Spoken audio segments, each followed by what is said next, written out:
When a woman has scholarly inclinations, there is usually something wrong with her sexual organs.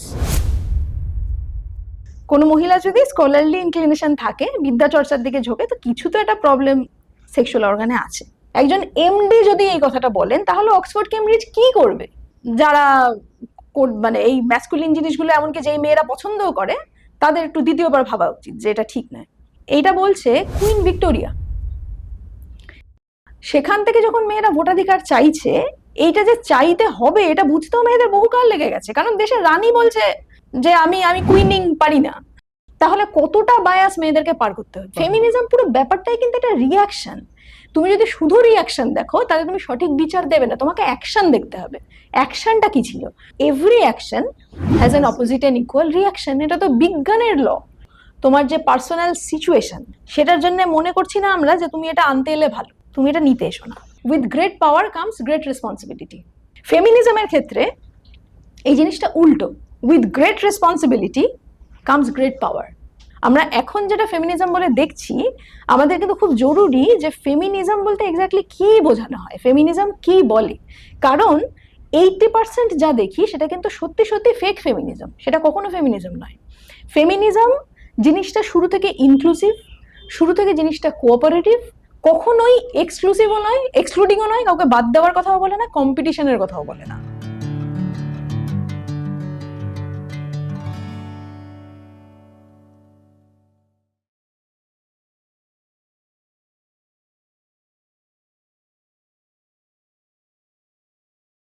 আজকের পর্বটি শুরু করতে গিয়ে 1925 সালে কাজী নজরুল ইসলামের লেখা নারী শীর্ষক একটি কবিতার একটি পংক্তি মনে পড়ল। সাম্যের গান গায়, আমার চক্ষে পুরুষ রমণী, কোনো ভেদাভেদ নাই। বিশ্বে যা কিছু মহান সৃষ্টি চিরকল্যাণকর, অর্ধেক তার নারী করিয়াছে, অর্ধেক তার নর। কিন্তু সত্যি কি তাই? বিশ্বে যা কিছু মহান সৃষ্টি চিরকল্যাণকর, অর্ধেক তার নারী করিয়াছে, অর্ধেক তার নর। 1925-এর পরে প্রায় 50 বছর বাদে 1974 সালে একটি অত্যন্ত জনপ্রিয় বাংলা ছায়াছবি, তার গানের একটি কলি আমার মনে পড়ছে। নারী পুরুষ সমান সমান অনিচ্ছাতেও মানতে পারি, লক্ষ প্লেটেও কামালে যে উঠবে না তো গোঁফার দাড়ি। না, আজকে কোনো অযৌক্তিক তর্ক নয়, কোনো তিক্ত বাদানুবাদ নয়। আজকে আমাদের অতিথি ডক্টর ইন্দ্রাণী চক্রবর্তী। নমস্কার। তার কাছ থেকে জানবো এবং বোঝবার চেষ্টা করব ফেমিনিজম বা নারীবাদ ঠিক কি, কেন, এর ঐতিহাসিক প্রেক্ষাপট, যৌক্তিকতা এবং এর ভবিষ্যৎ। ইন্দ্রাণী পেশায় প্রভু জগৎবন্ধু মহাবিদ্যালয়ের ইংরেজির অধ্যাপক, assistant professor to be precise. কিন্তু নেশা ওর জেন্ডার স্টাডিজ নিয়ে পড়াশুনো, লেখালেখি করা, গবেষণা করা। ওর বহু লেখা জাতীয় স্তরের বহু বই, পত্রপত্রিকা, জার্নালে প্রকাশিত হয়েছে। ইন্দ্রাণী, মুক্তির আড্ডাঘরে স্বাগত। অনেক ধন্যবাদ। কেমন লাগছে এখানে এসে? খুব ভালো লাগছে, বিশেষ করে শুরুটাই তুমি যেভাবে করলে, একেবারে শুটটা বেঁধে দিয়েছো। ধরো এই যে নারীবাদ বা ফেমিনিজম, এই শব্দটার সাথে না একটা কেমন নেতিবাচক ব্যঞ্জনা জড়িয়ে গেছে এখন। নারীবাদ শুনলেই অনেকেই ভুরু কুঁচকান, অনেক পুরুষ আঁতকে ওঠেন। আমি যেটা জানতে চাইবো সেটা হচ্ছে নারীবাদ কি পুরুষ বিরোধিতা? প্রশ্নটা ভীষণ সুন্দর, প্রশ্নটা ভীষণ জরুরিও। আর সরাসরি উত্তরে আসার আগে যেভাবে তুমি শুরু করলে সেইটার প্রসঙ্গে আমি একটা কথা বলছি। এই যে অর্ধেক তার করিয়াছে নারী, অর্ধেক তার নর, শুরুতেই আর কি এই যারা ফেমিনিজম কথাটাকে কন্ট্রোভার্সিয়াল মনে করে, তারা এটাতেই শুরুতে ছিটকে যাবে যে সত্যি স্ট্যাটিস্টিক্যাল হিসেবে কিন্তু অর্ধেক নারী অর্ধেক নর করেনি, নর একটু বেশিই করেছে। হ্যাঁ, যদি আমরা বিজ্ঞানের ইতিহাস দেখি, যদি আমরা ডাক্তারির ইতিহাস দেখি, যদি আমরা ফিলোসফির ইতিহাস দেখি, যে কোনো ধরনের শিক্ষাগত চর্চা, যে কোনো ধরনের সাংস্কৃতিক উন্নতি, যে কোনো ধরনের উচ্চ পদে থাকা, পলিটিক্সে, সব ক্ষেত্রেই ছেলেদের সংখ্যা অনেক বেশি। তো সেই হিসেবে তো ঠিক অর্ধেক অর্ধেক হলো না। তো ঠিক। সেইটা কেন, সেই ইতিহাসটা কেন এরকম হলো, সেইটা জানার জন্যে আমাদের একটু পেছনে যেতে হবে। কারণ আমরা কিন্তু এই যে যেটা শুরুতেই বলে দিতে চাই, এই যে ফেমিনিজম, এই শব্দটা পুরুষ বিরোধী হওয়া সম্ভবই না, কারণ এই শব্দটাই একজন পুরুষের কয়েনেজ। একজন ফ্রেঞ্চ ফিলোসফার চার্লস ফুরিয়ের, তিনি প্রথম এই শব্দটা কয়েন করেন, ফেমিনিজম। এবং মেয়েদের সমানাধিকার, মেয়েদের ঠিক ঠিক গুরুত্ব থাকা, সব কাজে অংশীদারিত্ব থাকা, এটাই তার থিওরির বিষয়বস্তু ছিল।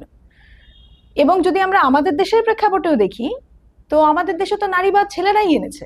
যদি বিদ্যাসাগর না থাকতেন, যদি রাজা রামমোহন না থাকতেন, তাহলে তো আমাদের ধরো আজকে এই যে বসে দুজন গল্প করছি, এই সিচুয়েশনটা তো হতো না। সুতরাং পুরুষ বিরোধী তো নারীবাদ হতেই পারবে না, এটা তো অনেকাংশে মানে তুই যেটা বলতে চাইছিস যে নারীবাদ কথাটার মূল অর্থ হচ্ছে নারী অধিকার এবং নারী সম্মান। যদি আমরা ডেফিনিশনের দিক থেকে দেখি, তাহলে যে ইকুয়ালিটি অফ দ্য সেক্সেস, মানে সবার সমানাধিকার। আচ্ছা, হ্যাঁ, তো এবার সবার সমানাধিকারের কথাটা উঠলো কিসে? মানে তার জন্য যদি সবার সমানাধিকার চাই, তাহলে তো হিউম্যানিজম কথাটাই যথেষ্ট, তাই না? যে মানুষের একটা সমানাধিকার, তার জন্য আলাদা করে ফেমিনিজমের কি দরকার, তাই না? তো কেন দরকার সেইটা দেখতে গেলেই আমাদের ওই যে প্রশ্নটা তুমি করলে, একটু যদি আমরা ব্যাক স্টোরিতে যাই, যে ফেমিনিজমটা এলো কিভাবে, দরকার পড়লো কেন। হিউম্যানিজম দিয়ে তো চলছে, মানুষের তো অনেকগুলো মুভমেন্ট হয়েছে, যাতে মানুষের একটা সার্বিক উন্নতি হয়েছে। এনলাইটেনমেন্ট হয়েছে, রেনেসা হয়েছে, আমাদের এখানে নবজাগরণ হয়েছে, অনেকগুলো মুভমেন্ট হয়েছে। তো আলাদা করে ফেমিনিজমের কিসের দরকার পড়লো, আলাদা করে মেয়েদের এগোনোর কিসের দরকার পড়লো, সেইটা বলতে গিয়েই আমাদের ফেমিনিজমের একটু ইতিহাসটা দেখা দরকার। আমরা যদি ইতিহাসটা দেখি, তাহলে দেখবো ফেমিনিজমের মোট 4টে ওয়েভ ছিল। হ্যাঁ, মানে 4বার ফেমিনিজম 4ভাবে এসেছে। যদিও এখানে এই কথাটা বলে রাখা দরকার যে এগুলো কিন্তু ঠিক এরকম মানে কম্পার্টমেন্ট করে হয় না, যে একটা মুভমেন্ট মানে ওই সাল থেকে ওই সালে শেষ, তারপরেরটা ওই সাল থেকে ওই সালে শেষ। শুরুতে যেই দাবিটা হয়েছিল, হতে পারে সেই দাবিটা আজও পূরণ হয়, সেটা এখনো চলছে। তো এগুলো কিন্তু অনেকটাই পরস্পরের সাথে যুক্ত মুভমেন্টগুলো, মানে ইন্টারকানেক্টেড মুভমেন্টস। তো আমরা যদি আন্দোলনের ইতিহাসে যাই, সব থেকে ইন্টারেস্টিং আন্দোলনের আমরা মোটামুটি সার কথাটা জানতে পারি আন্দোলনের স্লোগানে, তাই না? যে স্লোগানগুলো কি ছিল আন্দোলনের। তো প্রথম যে মুভমেন্টটা ছিল, প্রথম মুভমেন্ট মানে ফার্স্ট ওয়েভ অফ ফেমিনিজম, সেখানে মোটামুটি দুটো। কত সাল? এটা হচ্ছে 19বিংশ শতাব্দীর মাঝামাঝি। হ্যাঁ, তো সেই রকম সময় আর কি, যখন এই দাবিটা উঠছে ফেমিনিজমের, সেখানে মোটামুটি প্রাথমিকভাবে দুটো দাবি ছিল। একটা হচ্ছে শিক্ষার অধিকার, আর একটা হচ্ছে ভোটাধিকার। মেয়েদের জন্য শিক্ষার অধিকার, মেয়েদের জন্য ভোটাধিকার। তো এই জায়গাটা কেন উঠলো, এবার যদি আমরা একটা ডেটা দেখি, এই জায়গাটা কেন উঠলো, মানে মেয়েদের শিক্ষার জায়গাটা কোথায় পিছিয়ে, আমি একটা সাল দেখে বলতে চাই। সাল সবসময় আমার মনে থাকে না। অক্সফোর্ড ইউনিভার্সিটিতে মোটামুটি এডুকেশন শুরু হয়েছিল 1096, ঠিক আছে, এই সালে। সেই সময় যখন প্রথম থেকেই অক্সফোর্ড ইউনিভার্সিটি স্থাপিত হলো, সেই সময় থেকেই ছেলেরা যায়, প্রথম থেকেই পুরুষেরা পড়াশোনা করছে অক্সফোর্ড ইউনিভার্সিটিতে। প্রথম মহিলা অ্যাডমিটেড হলো 1878 সালে, মানে পুরুষের পর মহিলা 878 বছর পরে, 782 বছর। ও 1096 থেকে 1878, মানে 782 বছরের গ্যাপ অক্সফোর্ড ইউনিভার্সিটি। কেমব্রিজের অবস্থাও কিছু উন্নত নয়।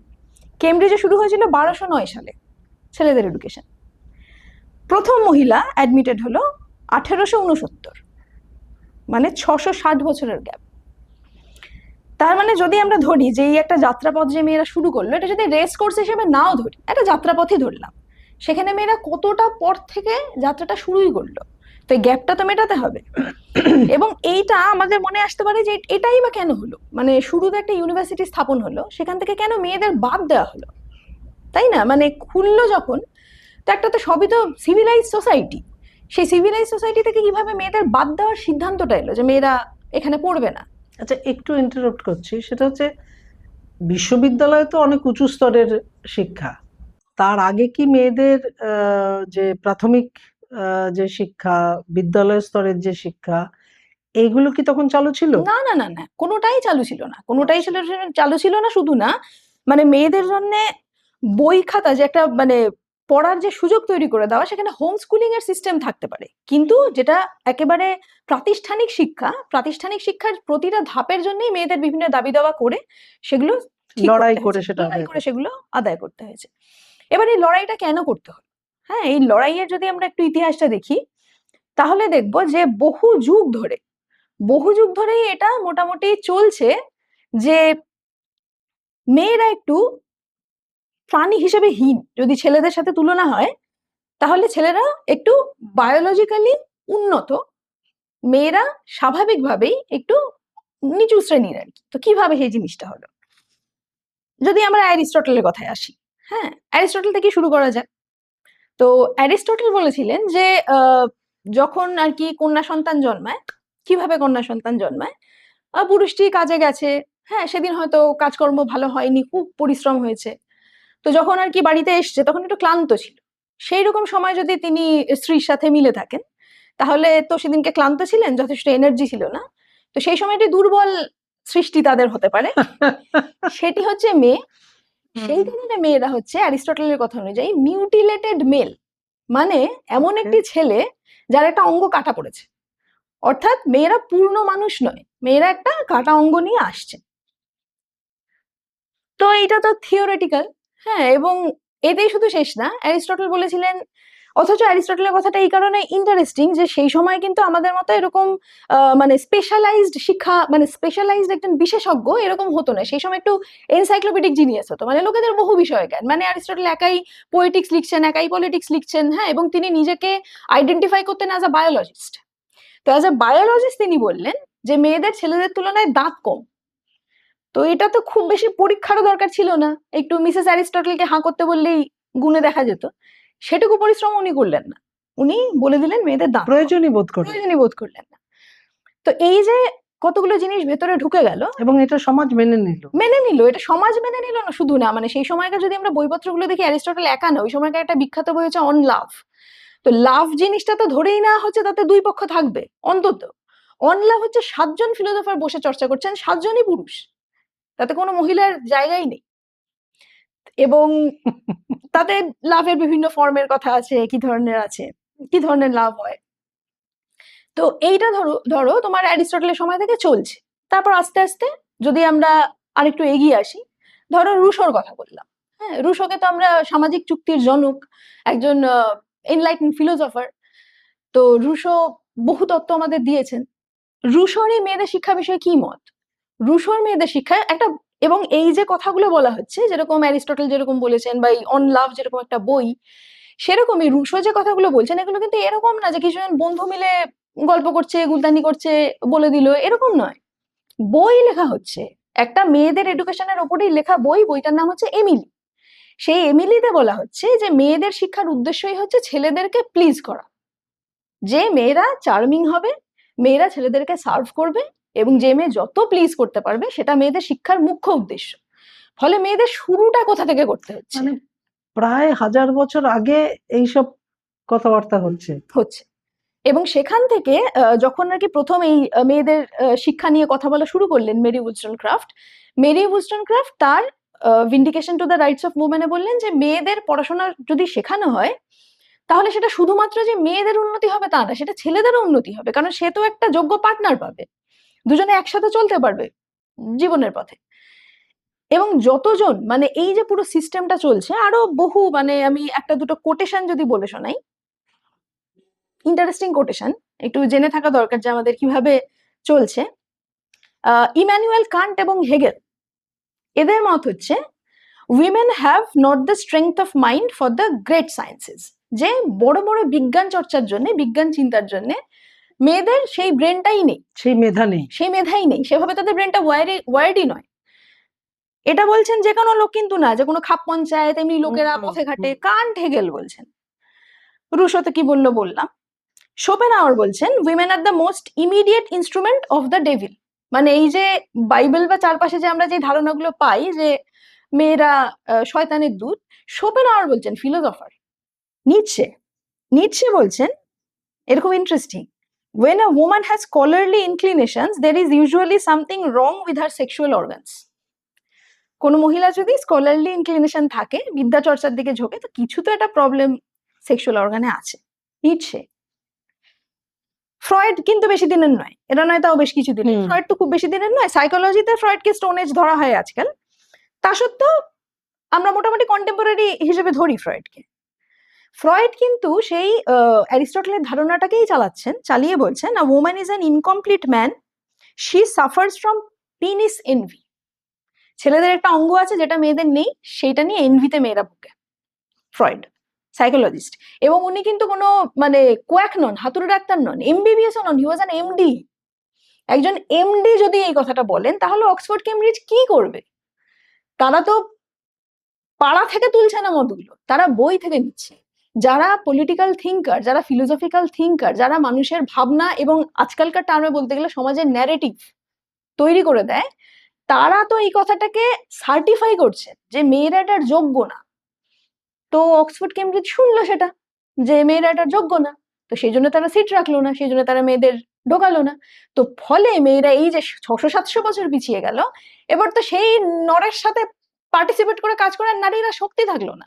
তো যদি আমরা ওই বেগম রোকেয়ার কথাটা তুলে বলি, যে বেগম রোকেয়া যেরকম বলেছিলেন যে তুমি হাত বেঁধে রাখবে আর বলবে যে হাত সরাতে পারে না, পা বেঁধে রাখবে বলিবে ছিছি চলিতে পারে না, চোখ বেঁধে রাখবে বলিবে ছিছি দেখিতে পায় না, তো এটা তো সেই রকম হয়ে গেল ব্যাপারটা। তো সেই কারণেই বাক্যটা ভুল নয়, কিন্তু কনটেক্সটটা দেখতে হবে যে কি করে এই ঘটনাটা ঘটলো। তাহলে রাইট টু এডুকেশন দাবিটা এখান থেকে আসলো, আমরা দেখতে পেলাম। দ্বিতীয় দাবিটা ভোটাধিকার।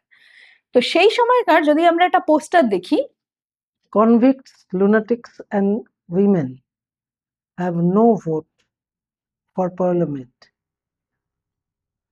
মানে কারা ভোটাধিকার থেকে বঞ্চিত? কনভিক্ট, জেলের আসামি, লুনেটিক্স, উন্মাদ এবং মহিলা। মানে মহিলাদের জায়গাটা তাহলে কোথা থেকে শুরু হলো যে ধরাটা? তার পেছনে এত বছরের ইতিহাস আছে, যে মেয়েদের তো বিশেষ বুদ্ধিশুদ্ধি নেই, হঠাৎ করে ভোটাধিকার দিয়ে দেওয়া হবে। এবং এই জিনিসটাকে রিইনফোর্স করলো, আরো জোর দিল কে? ধরো সেই সময়কার সময় থেকে ধরো একটা বিখ্যাত উক্তি আমি বলছি, we women are not made for governing, and if we are good women we must dislike this masculine occupations. মেয়েরা গভর্নেন্সের জন্য তৈরি হয়নি, হ্যাঁ, রাজ্য শাসন করবে বা এই পলিটিক্সে ঢুকবে এর জন্য মেয়েরা তৈরি এটা একজন হয়নি। মহিলা বলছে না পুরুষ বলছে? বলছি সেটা শুধু মহিলা পুরুষ না, কে সেটাও দরকারি না, যে কেউ তো বলতেই পারে, বটেই তো, তাই না? বটেই তো। যে কেউ একজন হোম মেকার বলছে, তার তো এটা মনে হতেই পারে যে মেয়েরা এসবের জন্য তৈরি না। তো যারা মানে এই ম্যাসকুলিন জিনিসগুলো এমনকি যেই মেয়েরা পছন্দও করে, তাদের একটু দ্বিতীয়বার ভাবা উচিত যে এটা ঠিক নয়। এই কথাটা কে বলছে? এটা কোটেশন, এটা বলছে কুইন ভিক্টোরিয়া। কুইন ভিক্টোরিয়া যে সে সময় বলতে গেলে অর্ধেক পৃথিবীর অধীশ্বরী। সে সময় বলা হতো যে ব্রিটিশ রাজত্বে সূর্য অস্ত যায় না, কারণ এখানে সূর্য ওঠে, তো ওখানে অস্ত গেলে আবার এদিকে সূর্য ওঠে। তো যে একরকম অর্ধেক পৃথিবী শাসন করছে, সে বলছে যে মেয়েরা গভর্নেন্সের জন্য তৈরি হয়। তাহলে যদি কুইন ভিক্টোরিয়ার মাথায় এটা ঢুকে গিয়ে থাকে যে মেয়েরা এটার জন্য তৈরি নয়, যদি আমি গভর্ন করি তাহলে মেয়ে বলতে চাবো যে আমি সেটা নই, আমি আইডেন্টিফাই করছি না মেয়ে হিসেবে, তাহলে মেয়েদের ভাবো নিজেদের নিয়ে কতটা কনফিডেন্সের অভাব, কতটা হীনমন্যতা ঢুকে আছে, যেটা কুইন ভিক্টোরিয়ার নেই, সেটা আমাদের ঘরের লোকেদের থাকবে কি করে? ভাবতেই পারি না। তো এতটা পিছনে থেকে যেখান থেকে শুরু হয়েছিল, তো সেখান থেকে যখন মেয়েরা ভোটাধিকার চাইছে, এইটা যে চাইতে হবে এটা বুঝতেও মেয়েদের বহুকাল লেগে গেছে। কারণ দেশের রানী বলছে যে আমি কুইনিং পারি না, একরকম তো তাই হলো, কুইন বলছে যে এটা আমার কাজ নয়। তো এত রকম মিসপ্লেসড আইডিয়াস মাথায় ঢুকে গেছে, সেই সময়কার ন্যারেটিভ এগুলো ছিল। তো মেয়েদের সেখান থেকে লড়াই শুরু করতে হয়েছে, এবং মেয়েরা যখন প্রথম এই ফাইটটা শুরু করলো যে আমরা আমাদের ভোটাধিকার চাই, সেখানে কিন্তু মেয়েরা কখনোই বলেনি যে এই ফাইটটা মেয়েদের একার। মেয়েদের সমস্ত পোস্টার সে সময় যেগুলো ছিল, সেই পোস্টারগুলোতে কিন্তু থাকতো মেন অ্যান্ড উইমেন ওয়েলকাম, একদম জায়গার নাম দিয়ে যে এই সময় মিটিংটা হবে, এই সময় হবে, এই জায়গায় হবে, ছেলে মেয়ে উভয়ই এসো। কারণ এখানে অ্যালাই তো লাগবেই, শুধু মেয়েরা তো একা পারবে না, মেয়েদের সঙ্গে ছেলেদেরও লাগবে, এবং ছেলেরা ছিল শুরু থেকে, এরকম নয় যে ছিল না। এখন যেরকম সিচুয়েশনটা দাঁড়িয়েছে যে প্রায় দুটো শিবিরে ভাগ হয়ে গেছে, ছেলে শিবির এবং মেয়ে শিবির, এটা কিন্তু খুব ধীরে ধীরে বুনে দেওয়া হয়েছে। এটা কিন্তু কোনোদিনই জেন্ডার স্টাডিজ বা ফেমিনিজমের পার্ট নয়। আমরা এখন যেটা ফেমিনিজম বলে দেখছি, আমাদের কিন্তু খুব জরুরি যে ফেমিনিজম বলতে এক্স্যাক্টলি কি বোঝানো হয়, ফেমিনিজম কি বলে। কারণ 80% যা দেখি সেটা কিন্তু সত্যি সত্যি ফেক ফেমিনিজম, সেটা কখনো ফেমিনিজম নয়। ফেমিনিজম জিনিসটা শুরু থেকে ইনক্লুসিভ, শুরু থেকে জিনিসটা কোঅপারেটিভ, কখনোই এক্সক্লুসিভও নয়, এক্সক্লুডিংও নয়, কাউকে বাদ দেওয়ার কথাও বলে না, কম্পিটিশনের কথাও বলে না। এখন যে শিবিরটা হয়েছে সেটা কিন্তু খুব ধীরে ধীরে একটা কারণেই তৈরি করা হয়েছে, যত ডিভিশন থাকে ততই তো সুবিধা। তো আমরা যদি সেই ডিভিশন না চাই, সেই জন্যই আমাদের এই ধরনের আলোচনা বেশি দরকার, যাতে ঠিকটা কি আমরা অন্তত জানি। আশপাশে যেটা চলছে মুশকিল হয়েছে যে ঠিকটা কি আমরা জানিই না, মনে হচ্ছে যেটা শুনছি সেটাই ঠিক, এটাই ফেমিনিজম। এটা কিন্তু ফেমিনিজম নয়। যেমন এই যে এই দুটো কথা আমি বললাম, যে ফার্স্ট ওয়েভের যেটা দাবি ছিল, রাইট টু এডুকেশন এবং রাইট টু ভোট, এই দুটো দাবি কি অন্যায্য ছিল? বা যেখান থেকে এই দাবিটা আসছে সেই ব্যাকগ্রাউন্ডটাতে যদি সেই সময়কার ছেলেরা পার্টিসিপেট করে থাকে, এখনকার ছেলেরা থাকলে এখনকার ছেলেরাও করতো। সিচুয়েশনটা তো জানতে হবে যে কোন সিচুয়েশন থেকে কি দাবি আসছে। তো এটা গেল first wave of feminism. Second wave of feminism, second wave of ফেমিনিজমের মূল দাবিটা ছিল ওয়ার্ক প্লেস ইকুয়ালিটি। আচ্ছা, হ্যাঁ, ওয়ার্ক প্লেস ইকুয়ালিটি এবং ওই সেম স্যালারিটা সেই সময় থেকে শুরু হয়, যে মানে ছেলে মেয়েদের এক তখন দাবি। মেয়েরা কাজ করতে শুরু করেছে। হ্যাঁ, কেন? এরও একটা খুব ইন্টারেস্টিং হিস্ট্রি আছে, যে এত দ্রুত কি করে ট্রানজিশনটা, এই তো পড়াশোনা শুরু করলো, এরই মধ্যে কি করে কর্মযোগ্যতা এসে গিয়ে একেবারে সমান দাবি, সমান মাইনে চাই। হ্যাঁ, হলো কি করে এই ব্যাপারটা? যদি পেট্রিয়ার্কি এতদিন পড়াশোনাই না অ্যালাউ করে থাকে, হঠাৎ করে ওয়ার্ক ফোর্সে আসা কি করে হলো ব্যাপারটা? ঠিক। তো এটার একটা খুব ইন্টারেস্টিং হিস্ট্রি আছে। এটার ইন্টারেস্টিং হিস্ট্রিটা হচ্ছে সেকেন্ড ওয়ার্ল্ড ওয়ার। দ্বিতীয় বিশ্বযুদ্ধ যখন হলো, দ্বিতীয় বিশ্বযুদ্ধে তো ছেলেরা সবাই যুদ্ধক্ষেত্রে, এবং যুদ্ধক্ষেত্রে গিয়ে কিন্তু মারা যাচ্ছে। প্রথম বিশ্বযুদ্ধ আর দ্বিতীয় বিশ্বযুদ্ধের মধ্যে আকাশ পাতাল তফাৎ। প্রথম বিশ্বযুদ্ধ যখন হয়েছিল তখন কিন্তু যুদ্ধ বিষয়ে অনেক রোম্যান্টিসিজম ছিল। মানে সেই সময়কার যারা কবি, রুপার্ট ব্রুক, এরা কিন্তু বলতো যে যদি আমি যুদ্ধক্ষেত্রে মারা যাই, think only that of me, মানে আমার আর কিছু মনে রাখতে হবে না, যুদ্ধক্ষেত্রে আমি দেশের জন্য প্রাণ দিতে পেরেছি, তাই আমি ভীষণ খুশি, আর কিছু মনে রাখার দরকার নেই। তখন দেশ নিয়ে এবং যুদ্ধ নিয়ে এরকম রোম্যান্টিসিজম ছিল ফার্স্ট ওয়ার্ল্ড ওয়ারে। সেকেন্ড ওয়ার্ল্ড ওয়ারে এত ভয়ঙ্কর হয়ে গেল যুদ্ধের চেহারা, তখন কিন্তু শুধুমাত্র প্রফেশনাল সোলজাররা যুদ্ধে যাচ্ছে না, তখন বাড়ি থেকে তোমার ভাই, তোমার বাবা, তোমার দাদা, তোমার কাকা, তোমার বর, তোমার বয়ফ্রেন্ড, এদেরকে তুলে নেওয়া হচ্ছে, যে তোমার নামে যদি আসে ডাক তোমাকে যেতেই হবে। এবার যোদ্ধা বলতে এতদিন আমরা যা বুঝতাম, যা সোলজারদের নিয়ে, লোকেদের ইউনিফর্ম নিয়ে যে রোম্যান্টিসিজমটা আছে, সেটা তো আমার ভাইকে নিয়ে নেই। আমি তো জানি ও যুদ্ধে গেলে সবার আগে তো গুলি খেয়ে মরে যাবে। সেই সময় থেকে লোকের রিয়েলি যুদ্ধের আসল চেহারাটা নিয়ে ভয় পাওয়া শুরু হলো, যে এরা সবাই যুদ্ধে যাবে। আমার বাবা যদি 60 বছর তার বয়স নাও হয়ে থাকে, কিন্তু যুদ্ধক্ষেত্রের জন্য কি সে ট্রেন্ড? সে কি ইকুইপড যুদ্ধক্ষেত্রে শত্রুকে মারার জন্য?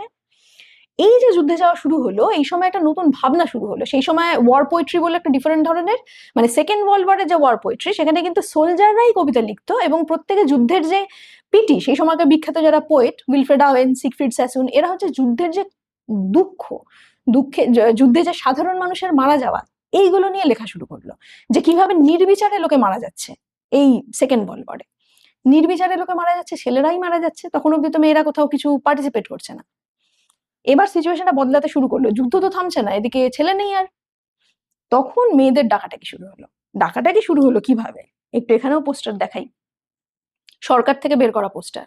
সেকেন্ড ওয়ার্ল্ড ওয়ারে যুদ্ধক্ষেত্রে মেয়েদের অ্যাক্টিভ পার্টিসিপেশন ছিল, শুধুমাত্র মানে হেল্পিং ফোর্স হিসেবে নয়, যে আমি আড়ালে থাকলাম, একটু নার্সিং করে দিলাম, একটু আহতদের সেবা করলাম, ডাক্তারি করলাম, তা না। সেকেন্ড ওয়ার্ল্ড ওয়ারে মেয়েরা অ্যাজ স্নাইপার, মানে যারা আর কি দূর থেকে নিশানা মারবে, অ্যাজ অ্যান্টি এয়ারক্রাফট মেশিনম্যান, হ্যাঁ তখন তো নামগুলোও ঠিক হয়নি, ম্যান সব ক্ষেত্রে, হ্যাঁ এই রোলে তো আর কেউ ছিল না, ট্রাক ড্রাইভার্স যুদ্ধক্ষেত্রের, প্রত্যেকটা রোলে মেয়েরা অ্যাক্টিভ ওয়ারফেয়ারে গিয়ে পার্টিসিপেট করতে শুরু করলো। শুরু করলো তাই নয়, বিশাল সংখ্যায়, মানে millions and billions of girls, বিশেষ করে সোভিয়েত রাশিয়ায় এবং জার্মানিতে, সোভিয়েত রাশিয়ায় এবং ইউকে এবং ইউএসএ তে মেয়েদের একটা সাংঘাতিক পার্টিসিপেশন ছিল। ইউকে ইউএসএ তে একটু বেশি অ্যালাই ফোর্সে, মানে একটু সরাসরি ফ্রন্টে নয়, কিন্তু সোভিয়েত রাশিয়াতে কিন্তু মেয়েরা সরাসরি যুদ্ধক্ষেত্রে তারা ফাইটার বিমান ওড়াতো, অ্যান্টি এয়ারক্রাফট গান মানে বন্দুক দিয়ে মারতো, এবং সেই সময়কার যে বিখ্যাত মানে সব থেকে গুরুত্বপূর্ণ যে পুরস্কার হিরো অ্যাওয়ার্ড, সেটা কিন্তু মেয়েরা পেত। আচ্ছা। 19-20 বছরের মেয়েরা পেতো, যাদের আগে কখনো কোনো ট্রেনিং নেই। হ্যাঁ, এই সমস্ত এগুলো ভীষণ ইজিলি অ্যাভেলেবল, একবার সার্চ করলেই সমস্ত পাওয়া যাবে। সেই মেয়েদের ছবি সহ, বাচ্চা বাচ্চা মেয়ে সব, 18-19 বছরের মেয়ে, যারা কিনা ওয়ার হিরো। তো এই যে সরাসরি যুদ্ধে গেল, এবং এই ইতিহাসটা তো আমরা কেউ জানিই না, মেয়েদের কতটা পার্টিসিপেশন একদমই ছিল জানি না। একদমই জানি না। অথচ তো এই যে যুদ্ধের এই সময়কার এই মেয়েদের যেই রোলটা, সেটা একটা নোবেল প্রাইজ পাওয়া বই আছে। হ্যাঁ, সেটা the unwomanly face of war, Svetlana Alexievich. তো এই বইটা থেকে কিন্তু জানা যায় যে মেয়েদের কিরকম অবদান ছিল অন ফ্রন্ট, মানে একদম ফ্রন্টে গিয়ে, যুদ্ধক্ষেত্রে গিয়ে কত বিলিয়ন্স অফ মেয়ে সেখানে পার্টিসিপেট করেছে। তারা যুদ্ধ জাহাজ চালিয়েছে, তারা যুদ্ধ বিমান চালিয়েছে, তারা স্নাইপার হিসেবে ছিল, তারা মারিন হিসেবে ছিল। মারিনটা কিন্তু একটা বিরাট বড় ব্যাপার, মানে বহু দূর থেকে যারা লক্ষ্যভেদ করতে পারে। তো এই স্নাইপারও তাই। তো এই যে এই রোলগুলো মেয়েরা আয়ত্ত করে ফেললো এত দ্রুত, সেটা থেকে তো বোঝার কথা যে মেয়েদের শেখালে মেয়েরা শেখে। এবং একটা স্বাভাবিক কথাটা ঠিক দক্ষতা আছে। আছে, স্বাভাবিক দক্ষতা আছে। তাদের ট্রেন করলে যেরকম আর 5টা লোক শেখে, মেয়েরাও শিখে যায়। এরকম কোনো আলাদা করে খামতি নেই যে মেয়েরা শেখে না। ATS এ তোমাকে ডাকা হচ্ছে, তুমি ল্যান্ড আর্মিতে যোগ দাও, বাইরে বেরিয়ে এসো সবাই।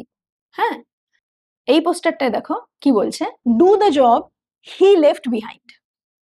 মানে যে কাজটা ছেলেটি ছেড়ে গেছে, তুমি কন্টিনিউ করো, ঠিক আছে, যাতে অর্ধেকটার নারী অর্ধেকটার নরটা হয়, তাই তো। পরে যখন বললো যে enlist in the ways today, বললো যে টু মেক মেন ফ্রি। এই যে এই ছবিটা দেখো, টু মেক মেন ফ্রি।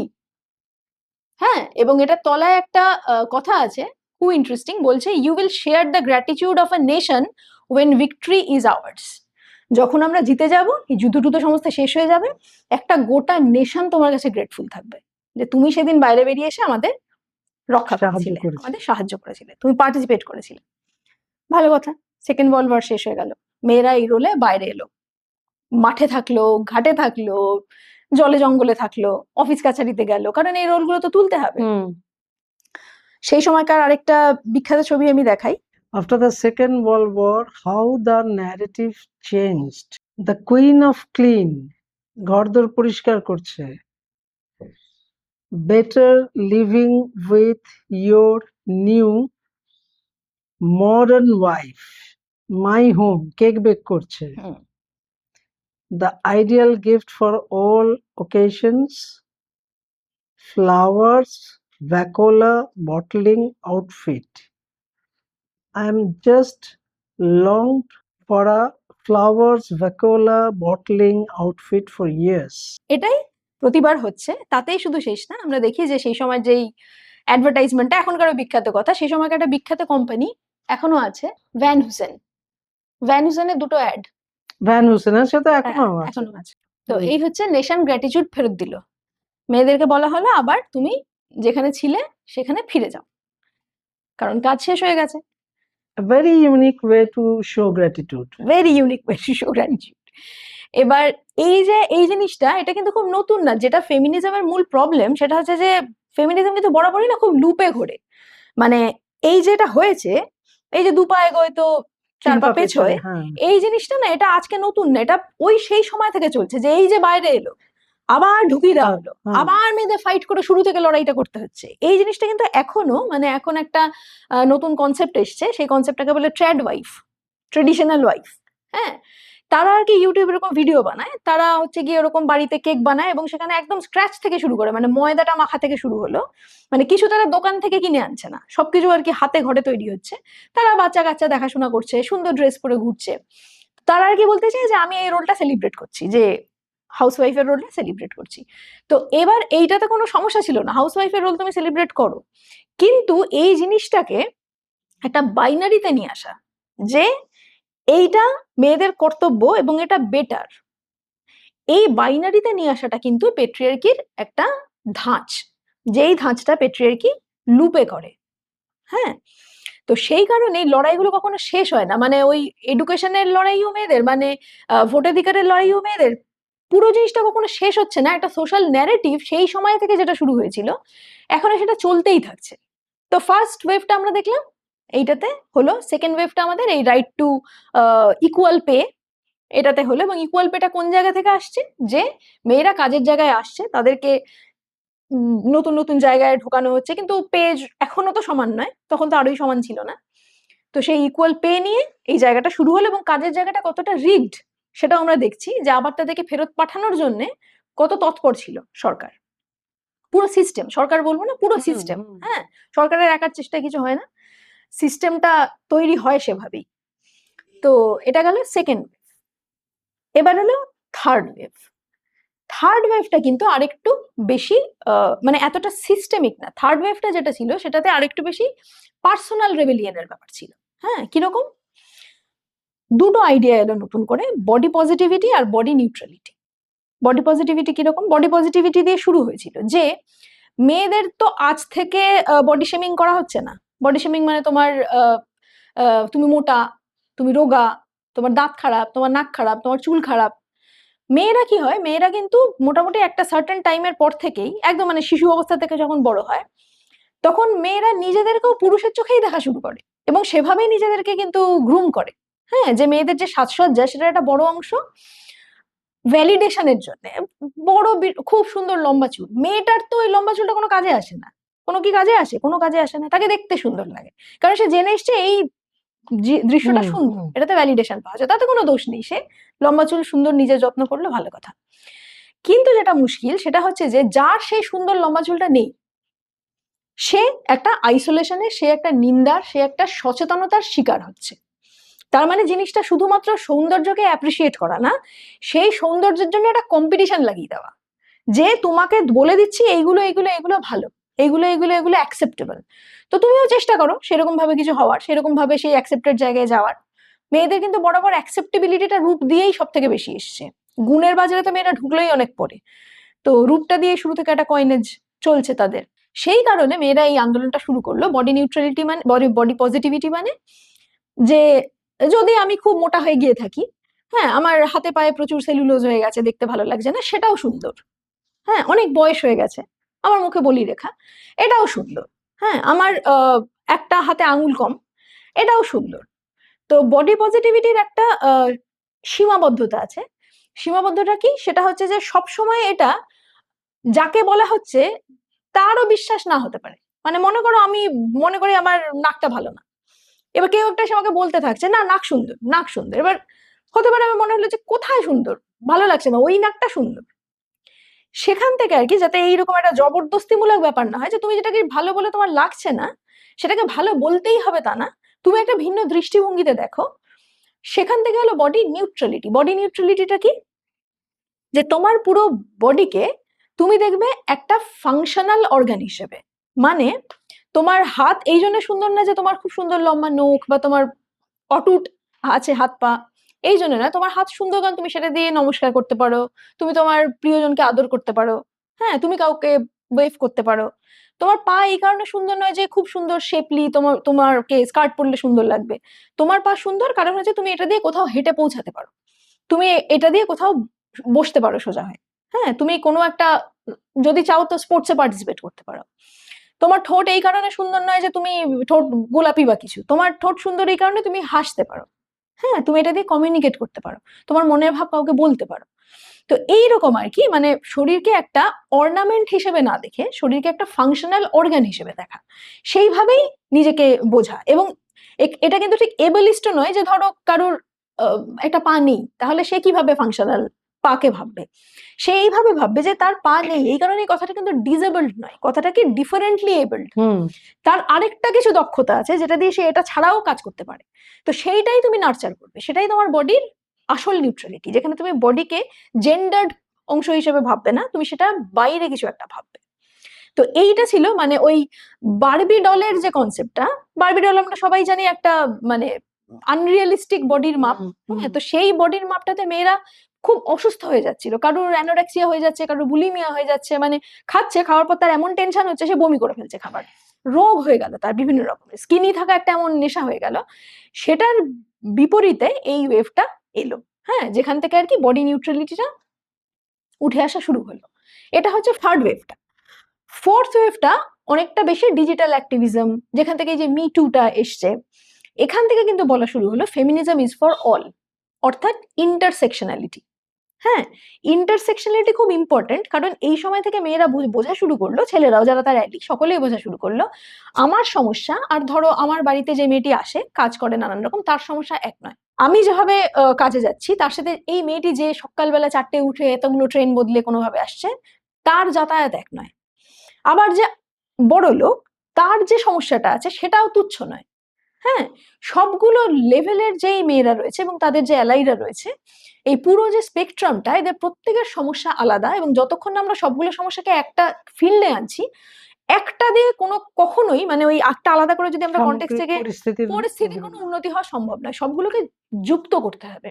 এই জন্য যেটা ফোর্থ ওয়েভটা ছিল সেটা কিন্তু অনেক বেশি অ্যালাই তৈরি করা, মানে যতজন আর কি আমাদের সঙ্গে থাকতে চাইবে ততই ভালো, যত রকম মানুষ আসেন আমাদের সঙ্গে ততটাই ভালো। অর্থাৎ ফেমিনিজমের আসলে হওয়ার কথা ইনক্লুসিভ, কাউকে বাদ দেওয়া নয়, আসলে হওয়ার কথা সবাই একসাথে থাকবো, কোন রকম ডিভিশনের দিকেই যাওয়ার কথা নয়। ফেমিনিজম শুরু থেকে ছিল একদম ডে ওয়ানে ফার্স্ট ওয়েভ থেকে বলেছিল men and women all are welcome. এখন একই কথা বলছে যে যতজন আছো আমাদের সঙ্গে প্রত্যেকে এসে, আমরা কাউকে বাদ দিয়ে চলতে পারবো না, বাদ দিয়ে কোনো মুভমেন্ট সম্ভবই নয়। এবং ফেমিনিজমের যেটা শুরুর কথা সেটা কিন্তু কখনোই কম্পিটিশন নয়, পুরোটাই ছিল কোঅপারেশন। সুতরাং যদি আমরা এই 4টে ওয়েভ দেখি, আমি বলতে গেলে একটু স্কেলিটাল ফর্মেই বললাম যেহেতু সময় কম আমাদের, তো সেখান থেকে আমি জাস্ট একটা আইডিয়া দিলাম যেটা মূলগতভাবে কিরম হওয়ার কথা, যাতে আমরা বুঝতে পারি যে যেখানে যদি আমরা কিছু ফেক জিনিস দেখি আমরা এটা কল আউট করতে পারি যে এটা ফেমিনিজম হচ্ছে না, এটা ফেমিনিজমের উল্টো হচ্ছে। ফেমিনিজমের উল্টো কি? ফেমিনিজমের উল্টো কিন্তু যেমন পেট্রিয়ার্কির আমরা সমাধান চাই, সেটা মেট্রিয়ার্কি দিয়ে চাই না, কারণ মেট্রিয়ার্কি কিন্তু পেট্রিয়ার্কির উল্টোই, অর্থাৎ দুটোই ইকুয়ালি ব্যাড। হ্যাঁ, আমরা চাইছি সবসময় সবার সমান অধিকার থাকবে, যেটা আর কি বলাও হয়, যেটা সিমন দি বোভিও বলেছেন যে কখনোই মেয়েরা ছেলেদের ওভার পাওয়ার করবে না, মেয়েরা এম্পাওয়ার্ড হবে। হ্যাঁ, এটা কিন্তু ফেমিনিজমের মূল কথা। তো মেয়েরা এম্পাওয়ার্ড হলে আরেকজনকে তো ওভার পাওয়ার করতে হচ্ছে না। তো ফিল্ডটাই কম্পিটিশনের নয়, ফিল্ডটাই কোঅপারেশনের। এইটা আমরা মোটামুটি এই 4টে স্লোগান থেকে, 4টে আইডিয়া থেকে এই সিদ্ধান্তে আসতে পারি। এটা মেনে নিতে কারো দ্বিধা থাকার কথা নয় যে পুরুষতান্ত্রিকতার শিকার কিন্তু অনেক পুরুষরাও। এবারে যে আজকাল অ্যালফা মেল বলে যে কথাটা খুব শোনা যাচ্ছে, এবং আমি জানি না আমি ঠিক কিনা, আমার ধারণা অল্প বয়সী ছেলে মেয়েদের মধ্যে এই ধারণাটা খুবই জনপ্রিয়। অ্যালফা মেল বলতে আমরা কি বুঝি? যে আধিপত্য বিস্তার করতে চায়, যে জোর খাটাতে চায়, যে তোমাকে নিজের অধীনে রাখতে চায় এবং নিজেকে সামাজিক স্তরে একটা উঁচু জায়গায় দেখতে চায়। এইটা আমাকে একটু বুঝিয়ে বলবে যে এই যে ধারণাটা অ্যালফা মেল, এটা কি অ্যাকচুয়ালি? এইটা খুব ইন্টারেস্টিং। এটাও কিন্তু ওই পেট্রিয়ার্কি এবং ফেক ফেমিনিজম দুটোকেই বেশ হাওয়া দিয়েছে। তার কারণ শুরুতেই একটা মিসকমিউনিকেশন হয়ে গেছে। মিসকমিউনিকেশনটা কি সেটাতে আসি। সেটা হচ্ছে যে আমরা আলফা বলতে যা তুমি বললে তাই বুঝি, আলফা প্রধান। আর এটাতে প্রচন্ডভাবে এটাকে উস্কেছে হচ্ছে এই হিন্দি সিনেমা, কবির সিং, অ্যানিমাল, এই গোত্রেরই সব ছবি, যেখানে আর কি ছেলেদেরকে একেবারে প্রচন্ড একটা মারদাঙ্গা পরায়ণ, বলশালী, অলমোস্ট খুনিয়া, হ্যাঁ এরকম দেখিয়েছে। সেটা খুব অ্যাপ্রিসিয়েটেডও হয়েছে সমাজে। তো এইখানে একটা ভুল হয়ে গেছে। কি ভুলটা হয়ে গেছে? যে রিসেন্ট যে রিসার্চ হয়েছে এই অ্যালফা কনসেপ্টটা নিয়ে, সেটাই বলে যে অ্যালফা কোথা থেকে এসছে। অ্যালফা কথাটা এসছে উলফ প্যাক থেকে, তাই তো? জঙ্গলে যে নেকড়েরা থাকে সেই উলফ প্যাক থেকে অ্যালফা কনসেপ্টটা এসছে। আচ্ছা, হ্যাঁ, ওই জঙ্গলের মানে উলফদের যে নেতা সে হলো অ্যালফা। হ্যাঁ, তো যে নেতা সে কি হবে? সে হচ্ছে গিয়ে মারকুটে হবে, সে প্রচন্ড কম্পিটিটিভ হবে, সে অন্য কাউকে আসতে দেবে না এদিকে, প্রচন্ড টেরিটরি নিয়ে সচেতন হবে, এরম হবে। অ্যাকচুয়ালি কি হচ্ছে যে জঙ্গলের যেই প্যাক, তার যেই আলফা, সেখানে কিন্তু ইউজুয়ালি বাচ্চাদের যে পেরেন্ট, মানে হয় বাবা কিংবা মা বা দুজনেই, সেখানে এই দুজনের মধ্যে যে বেশি পাওয়ারফুল, যে বেশি শক্তিশালী, যে তার কমিউনিটিকে রক্ষা করতে পারবে, সে আলফা হয়। এবং এই যে আলফা হলো, এ কিন্তু আসলে খুব নার্চারিং ফিগার। এ আসলে নিজের কমিউনিটির যত্ন নেবে, সবার রক্ষণাবেক্ষণ করবে, এ কোঅপারেটিভ হবে, এ কখনো কম্পিটিটিভ হবে না। এবং এর আরেকটা কাজ হচ্ছে যে এ তো বুঝতে পারবে যে একসময় তো এরও বয়স হবে, এরও শক্তি থাকবে না, কমিউনিটি থেকে আলফা তুলে আনা, যে কিনা তারপরে তার কমিউনিটির দায়িত্ব নিতে পারবে। অর্থাৎ মাল্টিপল আলফা থাকতে পারে। মাল্টিপল আলফা কিভাবে থাকতে পারে? একটা টেরিটরি এ দেখে, একটা টেরিটরি ও দেখে, টেরিটরির মধ্যে আলফারা কোএক্সিস্ট করতে পারে, কারণ এই রিলেশনশিপটাই, আলফাদের রোলটাই কোএক্সিস্টেন্স মূলক, এটা কোঅপারেটিভ, এটা কখনো কম্পিটিটিভ না। কিন্তু যদি কোনো উলফ ক্যাপটিভেটেড হয়, কোনো উলফ ধরা পড়ল, এবার যদি সেই উলফের প্যাকটাকে তুমি একটা খাঁচায় ভরে রাখো, এবার যে আলফা হবে, এ কিন্তু হবে প্রচন্ড হিংস্র, এ হবে প্রচন্ড কম্পিটিটিভ, এ হবে রাগী, এ হবে ইনসিকিউর। তো আমাদের এখানে আনফরচুনেটলি যেই কনসেপ্টটা চলে এলো সেটা কিন্তু ক্যাপটিভ উলফের কনসেপ্ট, সেটা জঙ্গলের উলফের নয়।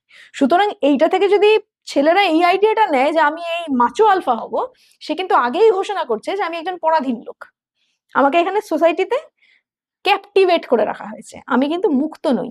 যদি আমি মুক্ত হতাম, যদি আমি স্বাধীন হতাম, তাহলে আমি কোঅপারেটিভ হতাম, তাহলে আমি সাহায্য করতাম, তাহলে আমি আমার যা ক্ষমতা সেটা আরো বিস্তৃতি ঘটিয়ে আরো লোককে হেল্প করতাম, তাকে বিপদে ফেলতাম না, তার সাথে কম্পিট করতাম না। তো এই যে আলফা কনসেপ্টটা, এবং এটা কি করে কি জানি এত পপুলার হয়ে গেল, আরো একটা সিনেমা আসছে, আলফাই তার নাম, তার ট্রেলার আগের দিন দেখলাম, তাতে আলিয়া ভাট আছে। আলিয়া ভাট হচ্ছে এবার মেয়ে আলফা, ঠিক আছে? সে হচ্ছে গিয়ে, ওর বাবা হচ্ছে ওকে ছোট থেকে ট্রেন করেছে যে তুমি এই মিশনটায় যাবে, একটা রেস্টুরেন্টে নিয়ে গিয়ে ওকে একটা বন্দুক দিল, অমুক মিশনটায় তুমি গিয়ে মারবে, প্রচন্ড মারপিট করতে পারে, মারপিট করতে পারে শুধু না, আলফা বলতে যা বোঝায়, মেরে সে হাসে, হ্যাঁ, মানে এনজয় করে ভায়োলেন্সটা। তো এই যে এটা দিয়ে কিন্তু এরকম ভাবার কোনো কারণ নেই যে এটা ফিমেল এম্পাওয়ারমেন্ট হলো কারণ মেয়ে আলফা হলো। এটা হচ্ছে the same patriarchy in bra, নতুন এক্স্যাক্টলি, কিচ্ছু হয়নি, যা আলফাটা এক্স্যাক্টলি। ছিল সেই আলফাটাই মেয়েদের মধ্যে হলো। কারণ একটা বড় ভুল হচ্ছে যে যদি এরকম হতো যে এই আলিয়া ভাট সত্যিকারেই একটা কমব্যাট ট্রেনিং এ দক্ষ, আমরা জানি যেমন অনেক হিরো হয়, বিদ্যুৎ জামওয়াল যেমন, সে একটা মানে একটা অসাধারণ, সে সত্যিকারেই সে কমব্যাট আর্টিস্ট একজন, মার্শাল আর্টস এর বিভিন্ন ধারায় তার বিরাট ট্রেনিং আছে।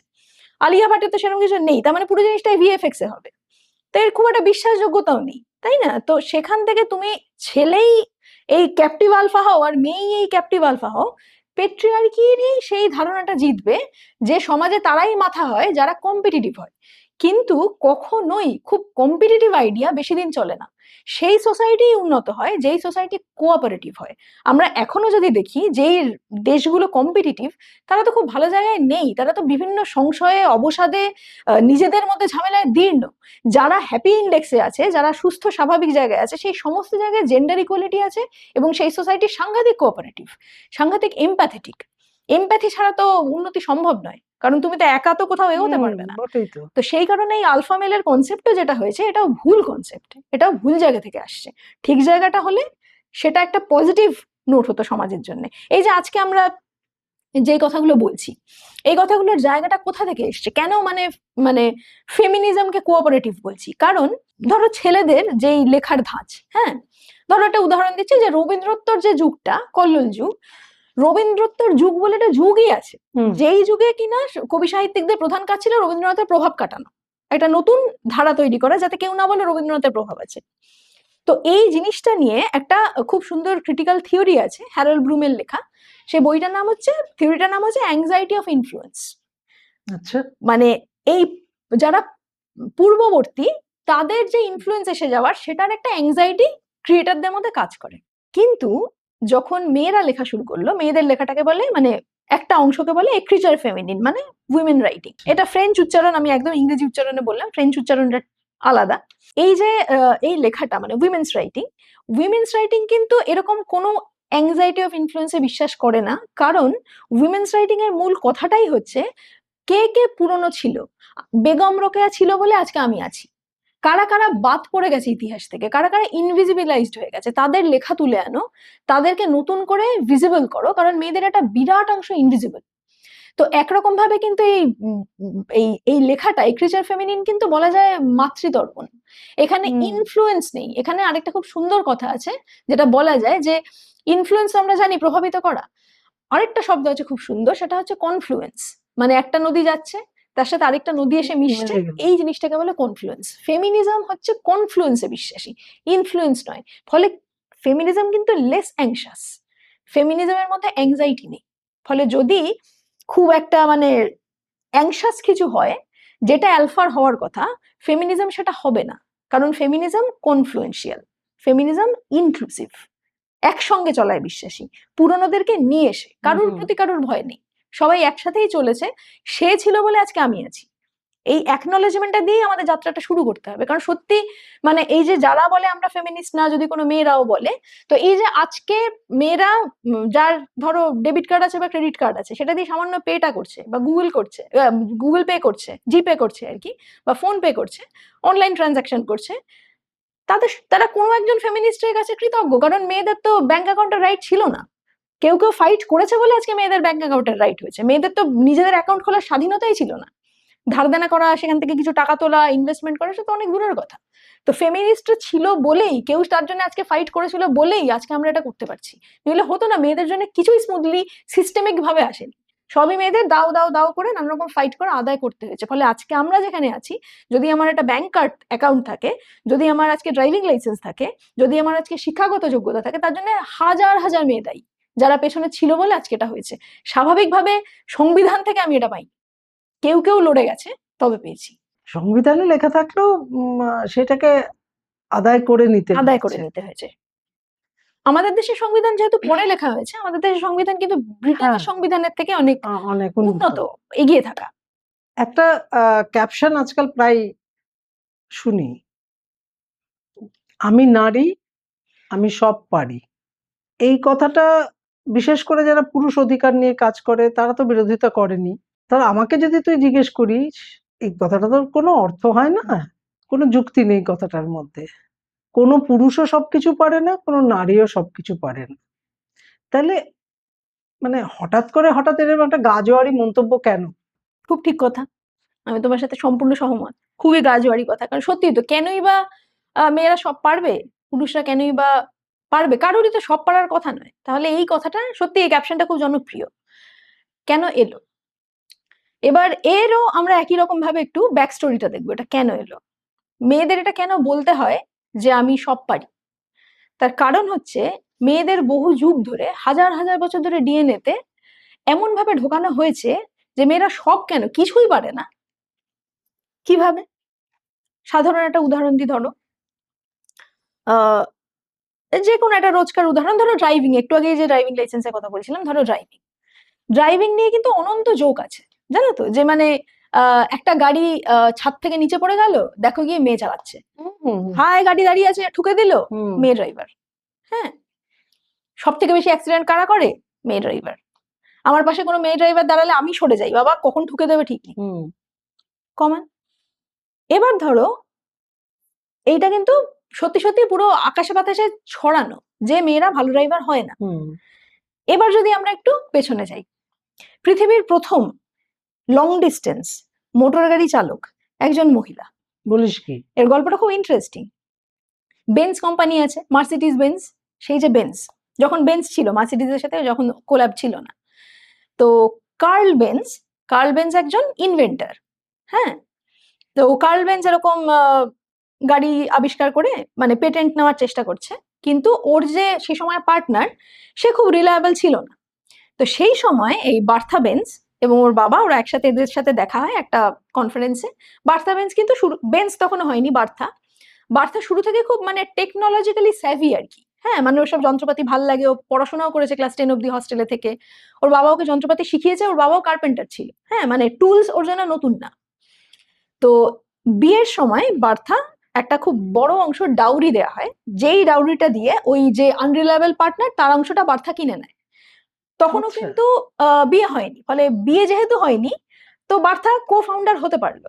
কিন্তু এর কিছুদিন পরেই বিয়ে হলো, তো মেয়েদের তো আর রাইট নেই, লিগাল রাইট কো ফাউন্ডার হওয়ার, তো পুরো কোম্পানিটাই হয়ে গেল ওর বরের, কার্লের।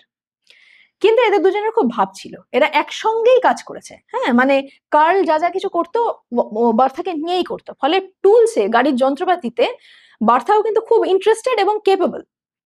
তো এবার কি হলো, গাড়িটা তো মোটামুটি রেডি, পেটেন্টও নেওয়া হয়ে গেছে, কিন্তু লোকজন কিছুতেই বিশ্বাস করছে না যে হর্স ছাড়া, মানে ঘোড়া, তখন তো হর্স ক্যারেজ ছিল, যে ঘোড়া ছাড়া গাড়ি চলতে পারে। ফলে গাড়িটা মানে জনমানুষে কোনো ছাপ ফেলছে না, কারণ এরকম হয় নাকি আবার যে এটা ঘোড়া নিয়ে গাড়ি এমনি এমনি চলবে। ফলে কেউ কিনবে, পেটেন্টে তো তোমাকে বার করতে হবে জিনিসটা মার্কেটে, এইরকম কনফিডেন্স পাচ্ছে না কেউ। হ্যাঁ, বার্থা অনেকবার বলছে ওর বরকে তুমি একটু বের করো না গাড়িটা, তো সাহস পাচ্ছে না এ ওর বর কার্ল। তো একদিন ভোরবেলা বার্থা কি করলো, ওর দুটো ছোট ছেলে তাদেরকে নিয়ে বরকে একটা চিঠি লিখলো, লিখে বললো আমি একটু মার সাথে দেখা করে আসছি, বলে বেরিয়ে পড়লো গাড়ি নিয়ে। মা কোথায় থাকে? মা থাকে 96 কিলোমিটার দূরে, হ্যাঁ প্রায় 100 কিলোমিটার দূরে। এবং সেই সময়কে যেটা রাস্তা, সেটা কিন্তু এখনকার মতো মোটরেবল রাস্তা নয়, কারণ সেই সময় তো ঘোড়ার গাড়ি চলে, ভাঙা চোরা রাস্তা। এবং ওর যে মানে যেখানে ওর মা থাকে সে একটা পাহাড় পর্বতে উঁচু নিচু আপহিল ডাউনহিল রাস্তা। বার্থা বেরিয়ে পড়লো। তখন তো বার্থাকে কেউ বলেনি মেয়েরা ড্রাইভিং পারে না, তখন প্রশ্নটা ওঠেনি। মানে বার্থার কোনো কনফিডেন্সের অভাব নেই, বার্থা জানে যে যন্ত্র একটা প্রায় আমিই বানিয়েছি, পারবো না কেন, দেখি কি হয়। বেরিয়ে পড়লো।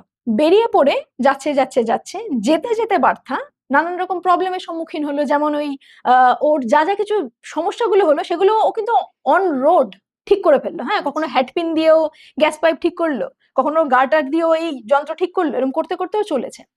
চলতে চলতে সে সময় তো ছোট মানে ফিউয়েল ট্যাঙ্কটা খুবই ছোট, তো ফুরিয়ে গেল পেট্রোল বা যেটা জ্বালানি ছিল ফিউয়েলটা।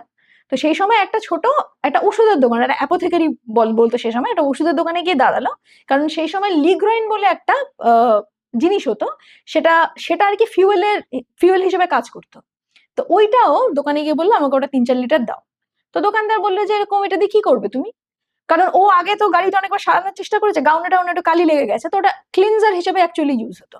তো বলছে তোমার এইটুকু অ্যাকাউন্টস নিলেই হয়ে যাবে, কালি তুলবে তো, 3-4 লিটার নিয়ে কি করবে? বলছে বাইরে আমার গাড়ি দাঁড়িয়ে আছে, গাড়িটার জন্য ওটা লাগবে, অনেকটা মাইলে আমি পার করে এসেছি, আরো যাবো। এটা হচ্ছে বার্থার মার্কেটিং শুরু। হ্যাঁ, যে ও একটা এমন জিনিস নিয়ে বেরিয়েছে যেটা রিলায়েবল, তেল ভরবে বেরোবে। হ্যাঁ, তেলটা নিয়ে বেরোলো। এই জায়গাটা ওয়ার্ল্ডস ফার্স্ট ফিউয়েল স্টেশন হিসেবে এখন একটা টুরিস্ট স্পট হয়ে গেছে, টেকনিক্যালি তাই। হ্যাঁ, তো বার্থা গাড়িটা নিয়ে যাচ্ছে যাচ্ছে যাচ্ছে, যেতে যেতে কোথাও যদি কিছু আটকায়, লোকজন আসছে, লোকজন তো তাকাচ্ছে, এরকম একটা যন্ত্র নিয়ে একটা মেয়ে চলেছে, কি উইচ নাকি, সে সময় তো সব ডাইনি ধরবে। তো সবাইকে বোঝাচ্ছে গাড়ি কিভাবে চলে, কি করে হয়, মার্কেটিং চলছে। প্রায় সন্ধে হয়ে গেছে। হ্যাঁ, সে সময় তো আর লাইট নেই, তো একটা হ্যারিকেন আছে, ওটারই আলোতে ও যেতে যেতে দেখলো যে একটু ব্রেকে সমস্যা হচ্ছে, কারণ পাহাড়ে ওঠার সময় নামার সময় ব্রেকটা আর কি ঠিকঠাক করে কাজ করছে না, গিয়ার লাগবে আর একটু বেশি। হ্যাঁ, সেটা নিজে চালিয়ে না দেখলে তো কেউ বুঝবে না। তো ওখানে ও ফাইনালি বেশ রাত্রেবেলা গিয়ে মায়ের কাছে পৌঁছালো। মায়ের কাছে পৌঁছে ও একটা বরকে ফ্যাক্স করে দিল যে আমি এখানে এসে গেছি, কালকে ফিরবো, কালকে আমি একটা অন্য রুট নেব। তো এই যে পুরো রুটটা যেখান থেকে ও জার্নি করেছিল, এটা বার্থা মেমোরিয়াল রুট নামে জার্মানিতে একটা বিখ্যাত টুরিস্ট স্পট এখন। তো এই যেতে যেতে ও যখন গিয়ে পৌঁছালো ফাইনালি, ওর হাজবেন্ডকে বললো যে তুমি একটা লোয়ার গিয়ার দাও আর একটা থার্ড গিয়ার দাও। ও করলো, এবং ওই ব্রেক প্যাড, কারণ হচ্ছে কি যতবার ব্রেক দিচ্ছে ব্রেকটা ক্ষয়ে যাচ্ছে, বার্থা করেছিল কি এটা মুচির দোকানে গেছিল, গিয়ে একটা চামড়ার টুকরো কিনে এনে ওখানে লাগিয়ে দিয়েছিল নিজের হাতেই, ওর ফার্স্ট ওয়ার্ল্ডের প্রথম ব্রেক প্যাড নিজের হাতে তৈরি করা। তার মানে পৃথিবীর প্রথম এরকম লং ড্রাইভ একটা নতুন গাড়ি নিয়ে বেরোনো কিন্তু একটা মেয়ে বেরিয়েছিল। মেয়েরা যদি অলিম্পিক্সে মেয়েদের ঢোকানো হলো কত দেরিতে, এবং শুরুতে আর কি মেয়েদেরকে শুধুমাত্র টেনিস আর গলফে অ্যালাউ করা হলো, মানে ফিজিক্যাল কন্ট্যাক্ট নেই এমন স্পোর্টে। হ্যাঁ, তো মেয়েরা যখন আস্তে আস্তে স্পোর্টসম্যান হলো, রেস কার চালালো, মেয়েদের বলতে হলো আমি পারি। সায়েন্সে কিরকম ভাবে মেয়েদের ইনভিজিবিলাইজ করা হয়েছে বা পিছনে ফেলা হয়েছে, যেমন ধরো তোমার ওই একটা উদাহরণ খুব জানাশোনা, ওই যে তোমার ওই ডিএনএ এর যে গঠন ডাবল হেলিক্স। হ্যাঁ, দেখবে একটা এরকম মই মই বিখ্যাত যে ছবিটা আমরা যেটা দেখি, সেটার আবিষ্কারক হিসেবে দুজন পুরুষ আবিষ্কারকের নাম আছে, ঠিক আছে, ক্রিক আর ওয়াটসন। এটা আসলে এই প্রথম যেই গড়নটা সেইটা প্রথম আবিষ্কার করেন একজন ক্রিস্টালোগ্রাফার, রোজালিন ফ্র্যাঙ্কলিন, একটি অল্প বয়সী মেয়ে।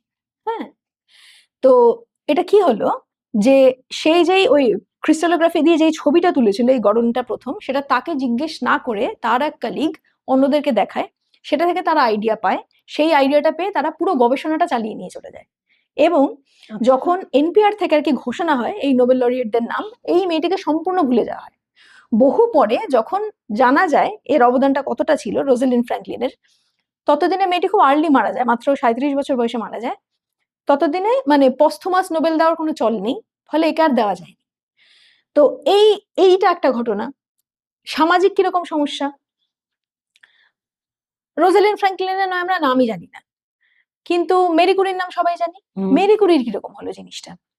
মেরি কুরি এই পুরো বিজ্ঞানের ইতিহাসে একজন লেজেন্ড এই কারণে যে এরকম ইতিহাস নেই কারুর যে একজন মানুষ দুটো বিষয়ে নোবেল পেয়েছে, মানে দুবার শুধু না, দুটো আলাদা দুটো বিষয়, আলাদা বিষয়, হ্যাঁ ঠিক। একটা ফিজিক্স একটা কেমিস্ট্রি, এরকম তো কারুর মানে পাওয়াই যাবে না সিভি। যখন সেকেন্ড টাইম তিনি নোবেল পুরস্কার পেলেন তখন তিনি অলরেডি একজন উইডো, এবং সেই সময় তার একজনের সাথে অ্যাফেয়ার চলছে। তো নোবেল কমিটি যখন তাকে নির্বাচন করলো যে সেকেন্ড নোবেল পুরস্কারও তাকেই দেওয়া হবে, সেই সময়ই নোবেল কমিটির একজন মেম্বার তাকে একটা চিঠি দিলেন। সেই চিঠিটা খুব বিখ্যাত। সেই চিঠিটা দিয়ে বললো যে নোবেল পুরস্কার তোমাকে দেওয়া হচ্ছে, কিন্তু তোমার যে পার্সোনাল সিচুয়েশন সেটার জন্য মনে করছি না আমরা যে তুমি এটা আনতে এলে ভালো, তুমি এটা নিতে এসো না। পার্সোনাল সিচুয়েশন মানে যে Affair she টা was চলছে। having An an affair। affair। তো এইটা তো আমরা মানে কল্পনা করতে পারি না কোনো পুরুষ বিজ্ঞানীর সাথে হওয়ার ব্যাপারে, যে রুশো তার 5টা ছেলে মেয়ে এবং বউকে ছেড়ে পালিয়ে গেছিল, দেখাশোনার কোনো দায়িত্ব নেয়নি, জানি না কেউ। তো সেখান থেকে মেরি কুরি কার সাথে অ্যাফেয়ার করছে সেই জন্য তাকে নোবেল পুরস্কার নিতে আসতে মানা করছে সোসাইটির অডাসিটি। সেখান থেকে, এবং মেরি কুরি হচ্ছে গিয়ে দমদার মহিলা ছিলেন, মেরি কুরি বলেছেন যে নোবেল আমি তো নিতে যাবই। মেরি কুরি গেছেন, নিজে নোবেল নিয়ে এসছেন। তো এই যে মেরি কুরিকেও বলতে হয় যে মানে আমি আমার কাজটা পারি, গিয়ে আমি নোবেল নিয়ে আসবো। তো কোনটা রেলিভেন্ট কোনটা ইররেলিভেন্ট, মানে যদি লোকে বলে যে মেয়েরা নোবেল পুরস্কার পাচ্ছে দুটো, মেরি কুরি, আর কেউ একটা বলে কই গোফদারি তো হয় না, তো এটা যেরকম আর কি যুক্তিটা দাঁড়ায়, মেয়েদের সেখান থেকে আমি পারি বলাটা তার চেয়ে কম কুযুক্তি। কারণ মেয়েদের একটা হিস্ট্রি আছে, কিন্তু দাড়িগোফ কেন নেই, এটার কোনো হিস্ট্রিও নেই, বিজ্ঞানও নেই। হ্যাঁ, কারণ এটা জানাই কথা, একটা এটা কোনো তর্ক হতে পারে না, এটা একটা এটা স্বাভাবিক প্রাকৃতিক ব্যাপার, প্রাকৃতিক ব্যাপার, এটার মধ্যে কিছু তো গরিমাও নেই, কোনো না খামতিও না নেই। না, হ্যাঁ, একদম একদম একদম। তো সেই জিনিসটা আর কি, তো এই কারণে এই যে পারির ইতিহাসটা আসছে, কারণ এটার পেছনে আর কি বহু দিনের বঞ্চনার ইতিহাস আছে। বঞ্চনার ইতিহাস আছে, যে তুমি এটা পারো না, তুমি ওটা পারো না, তুমি সেটা পারো না। ফলে মেয়েরা যেটাই পারছে, মেয়েদেরকেও কিন্তু প্রথম আস্তে আস্তে রিয়েলাইজ করতে হয়েছে যে তাহলে যে আমাকে বলেছিলাম এটা পারি না, তাও তো পারি দেখা যাচ্ছে, তাহলে এটা পারি। তো সেখান থেকে সে সেলিব্রেট করছে, সেখান থেকে একটা খুব ওভার সিম্পলিফাইড ভার্সনে এখন এটা এসে গেছে, আমি নারী আমি সব পারি। কারণ তাকে এত বছর ধরে বলা হয়েছিল যে তুমি তুমি পারো কিছু না। ফেমিনিজম পুরো ব্যাপারটাই কিন্তু একটা রিয়াকশন। তুমি যদি শুধু রিয়াকশন দেখো তাহলে তুমি সঠিক বিচার দেবে না, তোমাকে অ্যাকশন দেখতে হবে। অ্যাকশনটা কি ছিল?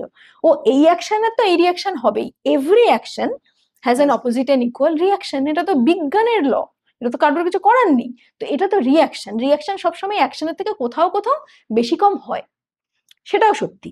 তো কিন্তু সেখান থেকে আমাদের ধরতে, সেখান থেকে মানে অ্যাকশনটা ভুলে যাওয়া যাবে না, তাহলে তুমি বুঝতে পারবে যে এই কথাগুলোর কোথায় আজ ভাঁজটা রয়েছে, কোথায় প্যাঁচটা রয়েছে। অন্য আর একটা প্রসঙ্গে আসি। মেয়েদের উপরে এই যে অন্যায় অবিচার অত্যাচার নানা রকম হয়, আমরা শুনি পড়ি, কখনো কখনো দেখিও হয়তো। এটার সিংহভাগ মহিলা বিবাহিত। এই যে শাশুড়ির সঙ্গে বউ, তাদের এই যে সম্পর্কের তিক্ততা, সম্পর্কের এই যে টানাপোড়েন, এই যে স্বামী স্ত্রী শাশুড়ি শ্বশুরের মধ্যে যে একটা অনিশ্চয়তা, একটা নিরাপত্তার অভাব, এটাকে কিভাবে ব্যাখ্যা করবি? এটারও যদি আমরা একটু, এটা খুব সত্যি সমস্যা, হ্যাঁ, খুব প্রাসঙ্গিক প্রশ্ন। তো এটা আর কি আমাদেরকে কি দেখতে হবে, যে এই যে শাশুড়ি বউ, হ্যাঁ, এই সিচুয়েশনটা কিভাবে তৈরি হলো। বিয়ে বিয়ে ঘটনাটা পেট্রিলোকাল। পেট্রিলোকাল মানে মেয়েটি তার বাড়ি ছেড়ে ছেলেটির বাড়িতে এসে থাকবে, এটাকে বলে পেট্রিলোকাল, মানে ছেলের আশপাশটা আচ্ছা, যখন সে শিফট হচ্ছে, এটা হচ্ছে পেট্রিলোকাল। এবার এই সিচুয়েশনটা কি ছেলেরা খুব একটা ভাবতে পারে যে তারা বিয়ে করে সমস্ত ছেড়ে ছুড়ে আলাদা একজন গিয়ে দুটো বাড়ি, মানে দুজন একসাথে গিয়ে একটা আলাদা বাড়ি করে আছে, দুজনেই নতুন পাড়া, দুজনেই নতুন সিচুয়েশন নয়, কিন্তু শ্বশুর বাড়িতে গিয়ে থাকছে, মানে মেয়েটির বাড়িতে গিয়ে থাকছে, তার সমস্ত আত্মীয় স্বজন বন্ধু বান্ধব সবাই সেখানে থাকছে, সে নতুন। মেয়েদের জন্য এই সিচুয়েশনটা শুরু থেকে কিন্তু খুবই টেকেন ফর গ্রান্টেড।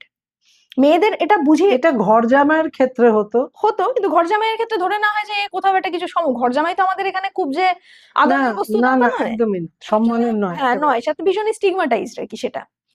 তো মেয়েদের ক্ষেত্রে স্টিগমা নেই, কিন্তু মেয়েদের ক্ষেত্রে আবার অন্যরকম ভাবে তার ফ্রি লাঞ্চ বলে তো সংসারে কিছু নেই, অন্যভাবে তার দাম তোলা হবে। তো কিভাবে সেই দামটা তোলা হচ্ছে? এই যে পেট্রিলোকাল সিচুয়েশন, মেয়েরা হচ্ছে মানে সংসারের সব থেকে প্রাচীন রিফিউজি। তাদের কোনো বাড়ি নেই।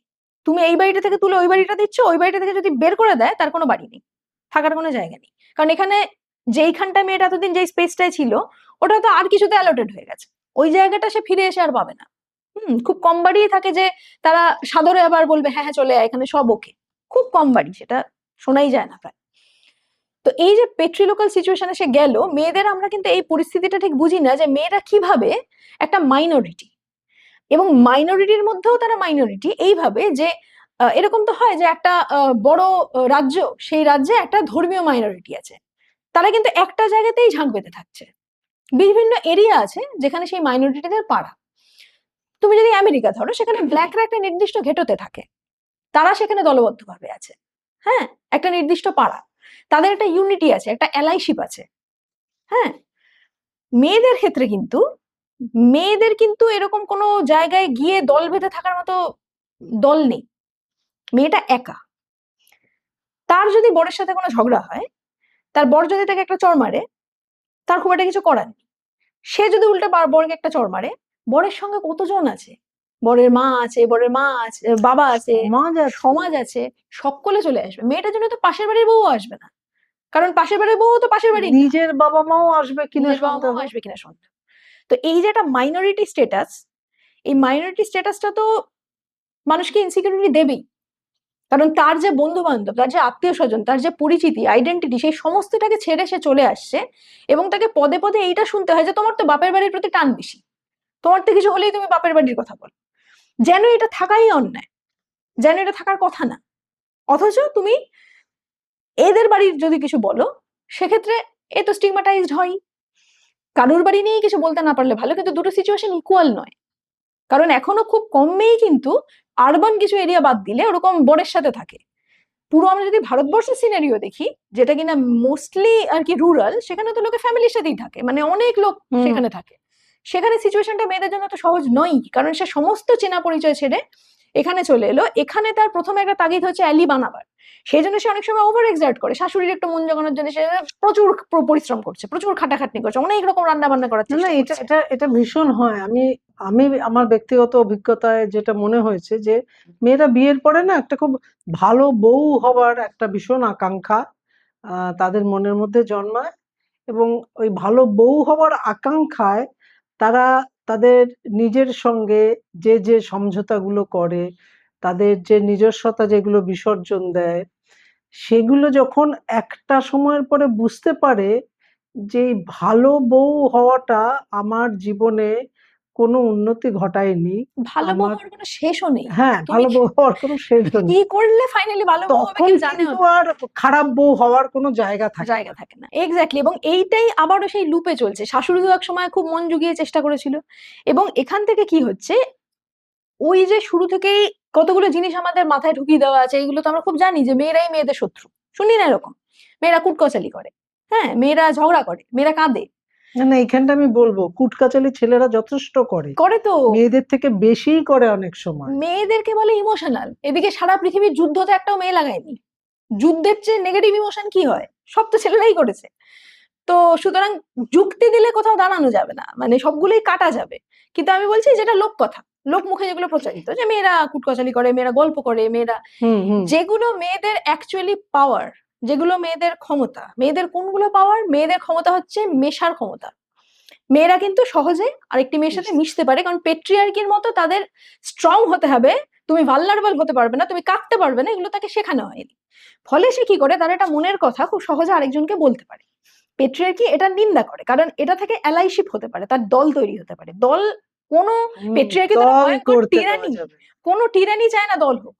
হ্যাঁ, তো শাশুড়ি বউয়ে যদি ভাব হয়ে যায়, তাহলে সমাজে মুশকিল, কারণ তাদের দল তৈরি হবে, বন্ধু হয়ে যাবে তাদের অনেক। হ্যাঁ, সেক্ষেত্রে পেট্রিয়ার্কি চলবে না। যদি ছেলেও শাশুড়ি বউয়ের দলে চলে যায়, পেট্রিয়ার্কি চলবে না। যত ভেদ থাকবে পেট্রিয়ার্কি তত রমরমা। সুবিধে। সেই কারণে এই ধরনের কথাগুলো বলা, যে মেয়েরা মেয়েদের শত্রু, মেয়েরা মেয়েদের ভালো চায় না, মেয়েরা কুটকচালি করে, মেয়েরা গল্প করে। মেয়েরা গল্প করে, যেমন কি হতো যে এই ইজিপশিয়ান যে সোসাইটি, সেখানে তো মেয়েরা পরস্পরের সাথে মেশার খুব একটা সুযোগ পেত না। তারা একমাত্র জল আনতে যখন যেত ঘোমটা পরে, তখন পরস্পরের সাথে অনেকক্ষণ গল্প করতো, কারণ ওইটাই কমিউনিটি।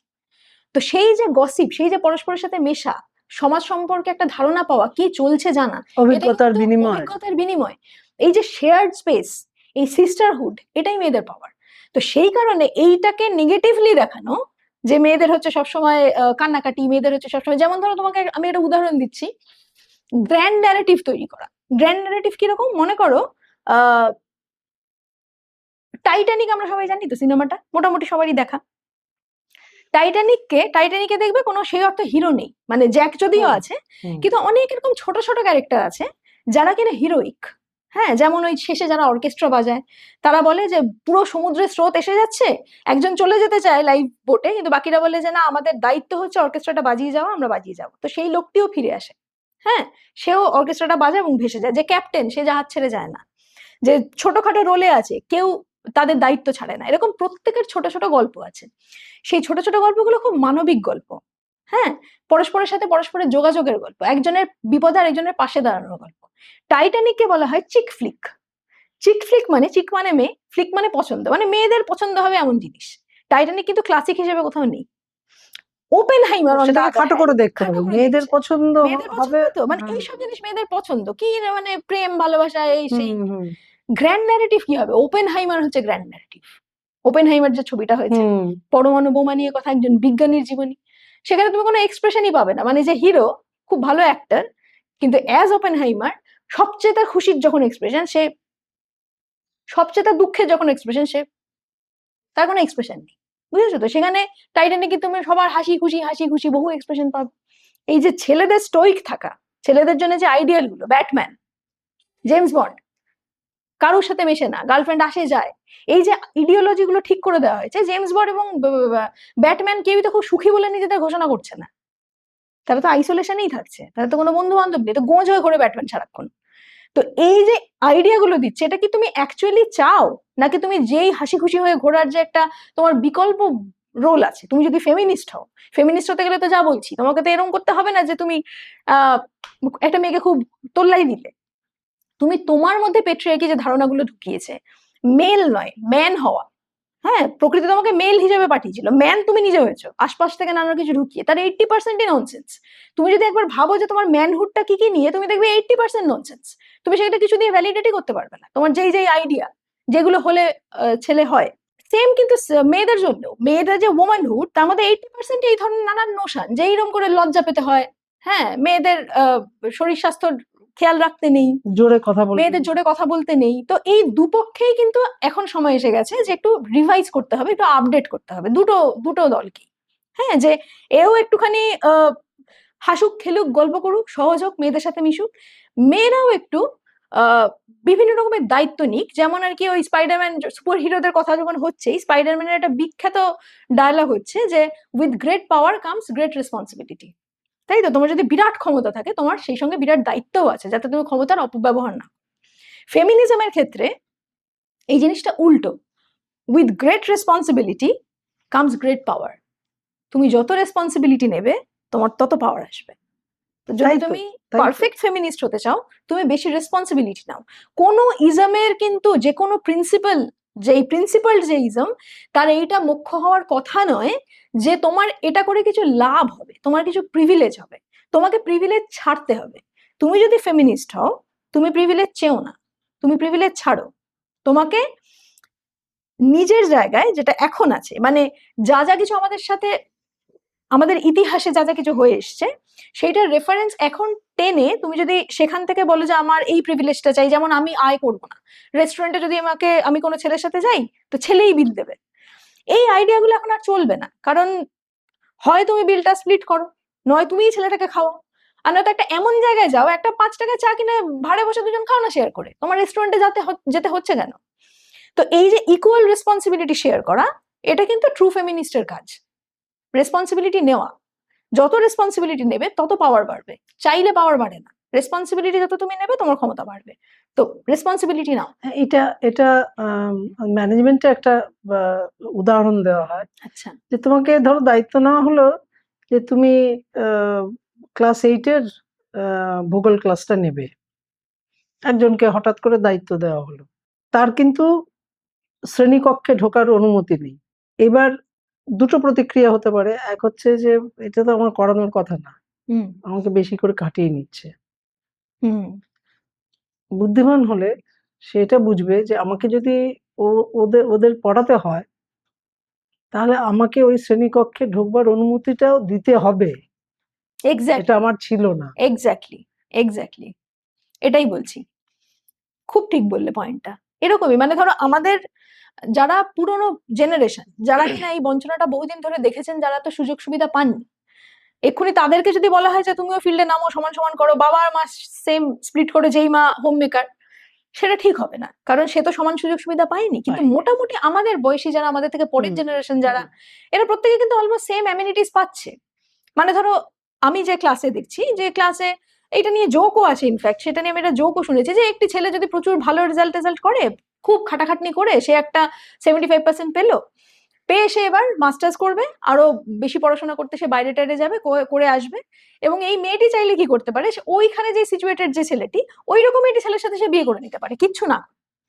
তো এইখানে তো কখনোই প্যারিটি সম্ভব নয়, তাই না? এবং যদি প্যারিটি সম্ভব না হয়, তাহলে ইকুয়ালিটিও সম্ভব নয়। সেক্ষেত্রে তুমি সেটা হতে পারো যে আমি এই কাজের জগতে নামবো না, আমি যেরকম আছি সুখে থাকবো, আমি একটি বড়লোক দেখে ছেলেকে বিয়ে করবো, সে আমাকে খাইয়ে পরিয়ে রাখবে, হুম আমি এটাই এনজয় করবো। সেক্ষেত্রে তুমি নিজেকে ফেমিনিস্ট বলতে পারবে না, যে আমার সাথে হাজার হাজার বছর ধরে অত্যাচার হয়ে এসছে, আজকে আমি বসে খাবো, এটা হতে পারে না, এটা তোমার ফেমিনিজম হলো না। সেক্ষেত্রে তুমি বলো আমি নিজেকে আইডেন্টিফাই করি অ্যাজ একজন হোম মেকার, আমি বাড়িতে যেটুকু কাজ আছে সেটুকুই করবো, এর বাইরে আমি যাবো না, আমি ফেমিনিস্ট নই, এই কাজটা আমার পছন্দ, এই কাজটা আমি এই অর্থে করতে চাইছি, এই জীবন এই জীবনটা আমি ধারাটাই বেছে আমার নিলাম, পছন্দ। এটা আমার পছন্দ। কিন্তু এটা ফেমিনিজম নয়, কারণ এখানে ওই ডিসপ্যারিটিটা থাকছে।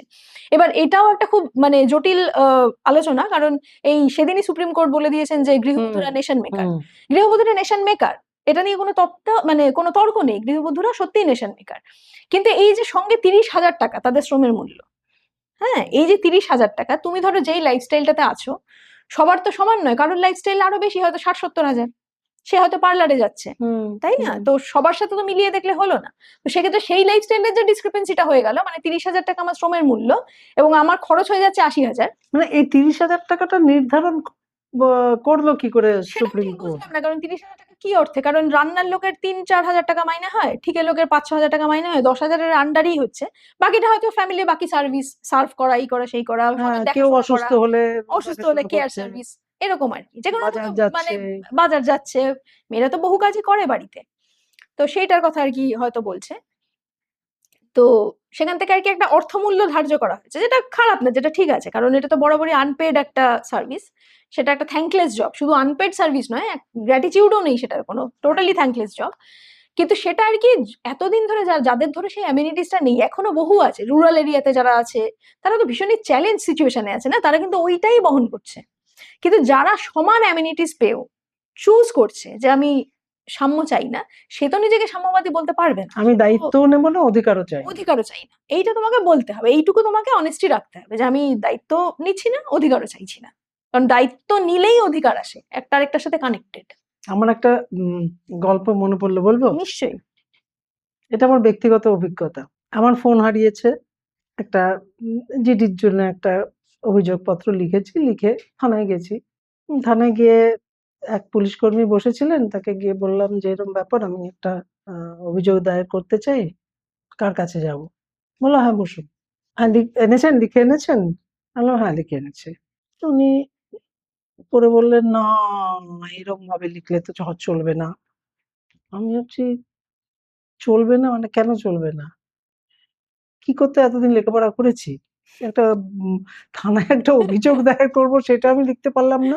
আচ্ছা আমি বলছি, আপনি লিখুন, আমি অমুক, আপনার নাম লিখুন, আপনার থানার অন্তর্গত অমুক ঠিকানার বাসিন্দা বলে ঠিকানা লিখুন, ওয়াইফ অফ, এই যে ওয়াইফ অফ বলেছে না, আমার হাত কিন্তু থেমে গেছে, কলম থেমে গেছে। কয়েক মুহূর্ত পরে আমি ভদ্রলোকের দিকে তাকিয়ে বলেছি যে ওয়াইফ অফ, কেন?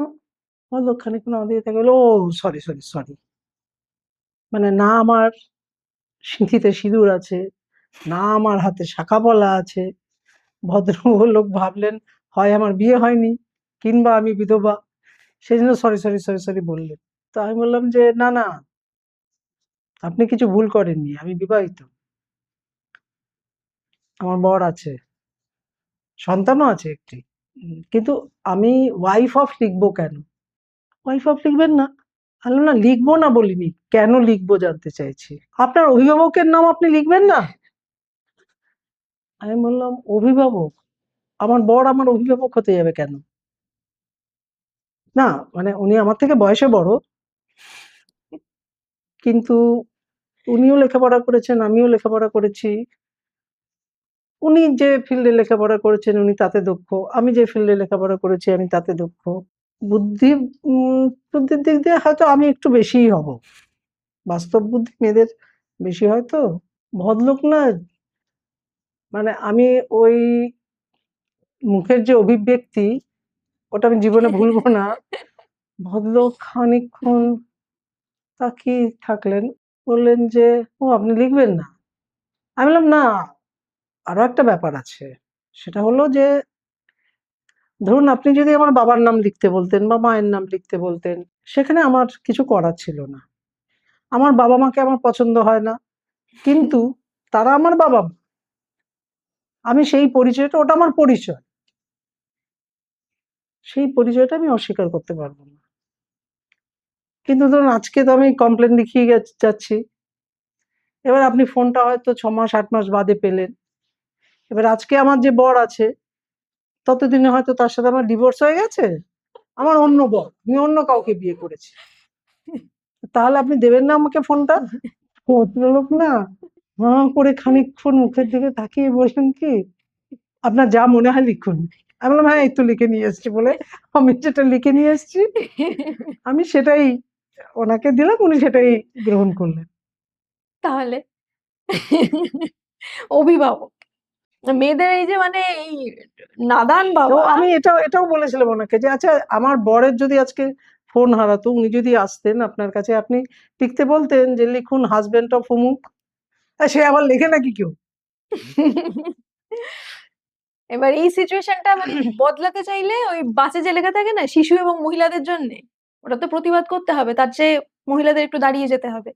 যদি সেদিনকে অসুস্থ থাকে সেদিনকে কারোর থেকে একটা সাহায্য চাইতে হবে, কিন্তু যদি মানে একটা কিছু আমি বাড়তি কুশন চাই তার দাম কিন্তু দিতে দিতে হবে, হবে, একভাবে না হলেও অন্যভাবে। দিতেই হবে। তো সেইটা আর কি, এখন একটা সময় এসছে যখন এই ফ্রি রাইডস বিভিন্ন ক্ষেত্রে কি নানান রকম সুযোগ সুবিধা, এগুলো নিয়ে মেয়েদের একটু বাধা দিতে হবে, একটু অসুবিধা না পোহাতে হবে। এখন তো সরকার ঘোষণা করেছে যে সরকারি বাসে মেয়েরা কোনো পয়সা দিতে হবে না, বিনামূল্যেই যাতায়াত করতে পারবে। এবং এই ক্ষেত্রে কিন্তু লক্ষ্মীর ভান্ডার বা অন্নপূর্ণা, কি যেন, ভান্ডার। অন্নপূর্ণা ভান্ডার, এই ক্ষেত্রে যেরকম একটা মাপকাঠি বেঁধে দেওয়া হয়েছে যে এরা পাবে, এরা পাবে না, এটা থাকলে পাবে, এটা থাকলে পাবে না। বাসের ক্ষেত্রে কিন্তু সেটা করা হয়নি। না, এবং আমি সামাজিক মাধ্যমে দেখছিলাম যে অনেকেই কিন্তু আপত্তি প্রকাশ করছে যে আমার তো ক্ষমতা আছে, আমি কেন পয়সা দিয়ে যাব না? যাদের আহ, ওটাকে বিনামূল্যে করলে সুবিধা হয়, তার মধ্যে অনেক পুরুষও থাকতে পারেন, একদমই।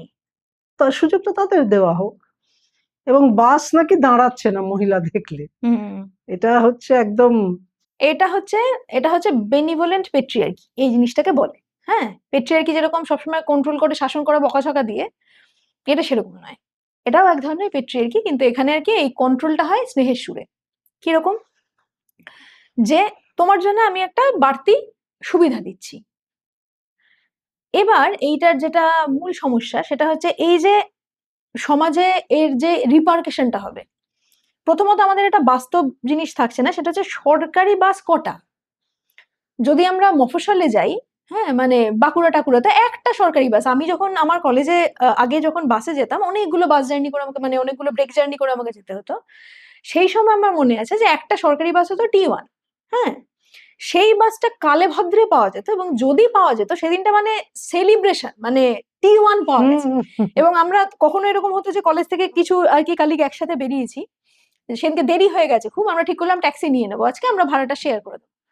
সেই সময় যদি আমরা T1 দেখতাম, আমরা ট্যাক্সি ছেড়ে T1 এ যেতাম। লটারি লটারি পাওয়ার। তো সব ক্ষেত্রেই তাই, মানে এবং সব ক্ষেত্রেই একটা স্টেট বাস এরকমই লোভনীয়, কারণ কোথাও দাঁড়ায় না, সাঙা করে চলে যায়। তো পেলে ছেলে মেয়ে নির্বিশেষে সবাই খুশি হয়। কিন্তু এই যে যারা স্টেট বাসে উঠছে, এটা প্রবলেমটা কোথায় জানো? এটা প্রবলেমটা হচ্ছে, মনে করো আমাদের এরকম একটা নিয়ম আছে কোথাও যে তুমি ব্রিজের নিচে শুতে পারবে না। এবার এই যে আইনটা, এটা কিন্তু খুব স্বাভাবিকভাবেই বায়াসড, কারণ ব্রিজের নিচে শোয় কারা? কোনো বড় লোক তো গিয়ে শোবে না ব্রিজের নিচে, গরিব লোকে গিয়ে শোবে। তার মানে এটা অ্যাকচুয়ালি গরিবদের জন্য, যেটা কিনা সাম্য নয়, কারণ বড় লোকের তো ওই ব্যাপারটা লাগুই হচ্ছে না, প্রয়োজনই হচ্ছে না তার। তেমনি এইখানেও যে জিনিসটা হচ্ছে যে সরকারি বাসে মেয়েদের ফ্রি হয়ে যাওয়া, সরকারি বাস এক নম্বর হচ্ছে যে খুব বেশি নেইও, যদি হয়ও কটা মেয়ে সেই সরকারি বাসের জন্য দাঁড়িয়ে থাকছে, এবং তার জন্য এই যে পুরো একটা নারী বিদ্বেষ আবার নতুন করে জেগে উঠলো যে মেয়েরা আর কত সুবিধা পাবে। ভালো, তারা ভাবছে কি, তার মানে কি এবার কি বউরা ধরে নিচ্ছে যে 30,000 টাকা তার প্রাপ্য, আমি যদি না দিই সে কি এটা নিয়ে রাগ করবে? বা আগের দিন একটা রায় দেখলাম, সেখানে বলছে যে বাচ্চাদের দেখাশোনার দায়িত্ব সম্পূর্ণভাবে বাবার, বাবা যদি কোনো পয়সা আয় নাও করে তাহলেও বাবাকে দায়িত্ব নিতে হবে। এবার এই যে কথাগুলো হচ্ছে, এগুলো অ্যাপারেন্টলি শুনতে খুবই নারীবাদী মনে হচ্ছে। এর মধ্যে আরেকটাও আমি দেখলাম, কোর্ট রায় দিয়েছে যে বিবাহ বিচ্ছেদের পরে সেই মহিলা যদি চাকরিও পায়, তাহলে সেই চাকরিতে তার যা বেতন, সেই বেতন যদি তার পূর্ব জীবন, মানে যখন সে বিবাহিত ছিল, সেই বিবাহিত জীবনে সে যে সুখ স্বাচ্ছন্দ্য সুবিধাগুলো ভোগ করত, তার বেতন যদি ওইটা সমকক্ষ না হয়, তাহলেও খোরপোশ দিতে হবে। তা কি মুশকিল এবার। এবার এইটা যদি হয়, এটা আমি জানতাম না, তো এইরকম যদি বিভিন্ন নিয়ম নীতি হয়, তাহলে তো মেন্স রাইটস অ্যাক্টিভিস্ট যেরকম আসছে এর পাল্টা হিসেবে, এরকম ভাবে সমাজে কিন্তু শিবিরটা আরো বিভক্ত হয়ে যাবে। যে এটা কি, কারণ এখন মেয়েরা যেই অবস্থায় আছে, তাতে এখনো যে মেয়েদের চলার পথ এবড়ো খেবড়ো নয় এমনটা নয়, কারণ ছেলেদের তো অন্তত বাসে ব্যাড টাচ পেতে হয় না, যতই ভিড় থাক। মেয়েদের তো বাড়তি চ্যালেঞ্জ আছেই। মেয়েরা যে সিটটা চায় না, যারা যারা আর কি মানে ফিজিক্যালি এবল, যারা যেতে পারে 2 ঘন্টা জার্নি, কিছু মনে করে না, তারাও তো পথে ওই একটা অনভিপ্রেত টাচ, এটাতে তো বিব্রত হয়, এটা তো সে চায় না। এবং বিব্রত কথাটা আমি অনেক কম বললাম, মানে এটা তার দিন নষ্ট করে দেয় সারাদিনের মতো। কত রকম তাকে, এমন কোনো মেয়ে নেই যে এটার সম্মুখীন হয়নি, হয়েছে, এবং বয়সেরও তার কোনো ঠিক নেই, শিশু থেকে শুরু করে বৃদ্ধা অব্দি যে কোনো লোকের হতে পারে। এই যেটা বাড়তি হ্যাজার্ড, এটার জন্য কিন্তু মেয়েরা সিটটা তুলে দাও ভালো করে মন থেকে বলতে পারে না, তোমাকে তো কেউ পথের মধ্যে তো টানাটানি করছে না, মেয়েদেরকে তো করছে। তো এই যে সিচুয়েশন গুলো তো ফেয়ার নয় আসলে, সেখান থেকেও মেয়েদেরকে উঠে দাঁড়িয়ে ওই আনফেয়ারনেসটা, ওই অসঙ্গতিটা মেনেও মেয়েদেরকে আরো সুবিধা ছাড়তে হবে, কিছু করার নেই। কারণ নইলে আর কি এই যে ব্যাপারটা, যে মানে মেয়েদেরকে আর কি ওই নিজের ভাগ্যটা গড়তে হবে নিজের হাতে, সেটা খুব একটা দান হবে, খুব একটা হেল্প হবে। কারণ হেল্প হলেও মানে যেহেতু সমাজ বদলে যায়নি, তো সমাজ এখনো পেট্রিয়ার্কিই আছে, সমাজে এখনো মিসোজিনিই আছে। ফলে এই পেট্রিয়ার্কাল এবং মিসোজিনিস্টিক সমাজ তোমার জন্য যদি কিছু বেনিভোলেন্ট করে, জানবে কড়াই ক্রান্তিতে তার দামটা উসুল হবে। আমরা সেরকম ফেয়ার একটা সোসাইটিতে তো নেই, ইউটোপিয়ান সোসাইটিতে, যেখানে তোমারকে কেউ ভালোবেসে তোমার ভালো করছে। এটা কি মেয়েদের কি বিশ্বাস হয় সত্যি সত্যি যে আমাকে ভালোবেসে কেউ কিছু করছে? সবসময় মনে হয় কি যেন একটা প্যাচ আছে, যেটা এখন দেখা যাচ্ছে না, পরে গিয়ে বোঝা যাবে, পরে গিয়ে বোঝা যাচ্ছে। তো সেই জন্য মেয়েদের আগে থেকেই আমার মনে হয় যে কোনো সুবিধা পেলে একটু মেয়েরা ওই পিঞ্চ অফ সল্ট দিয়েই দেখে, যে কি জানি এটাতে কি ফাইনালি সুবিধা হবে, একটু দেখে নিতে হবে। কারণ এতকাল তো গেছে, দেখা যায়নি কখনো সুবিধাটা কোন রকম আর কি কাউন্টার কুপন ছাড়া এসছে, সবসময় এটা কাউন্টার কুপন থেকেছে। অনেকেই বলেন এই কথাটা খুবই একটা চালু প্রচলিত কথা, যে ছেলেরা নাকি চাকরি পেলেই বিয়ের কথা ভাবে, আর মেয়েরা চাকরি পেলে সংসার ভাঙে। এই কোথাও মেয়েদের আর্থিক স্বাধীনতা, সংসার ভাঙা, এর মধ্যে কোনো সম্পর্ক কি সত্যিই আছে?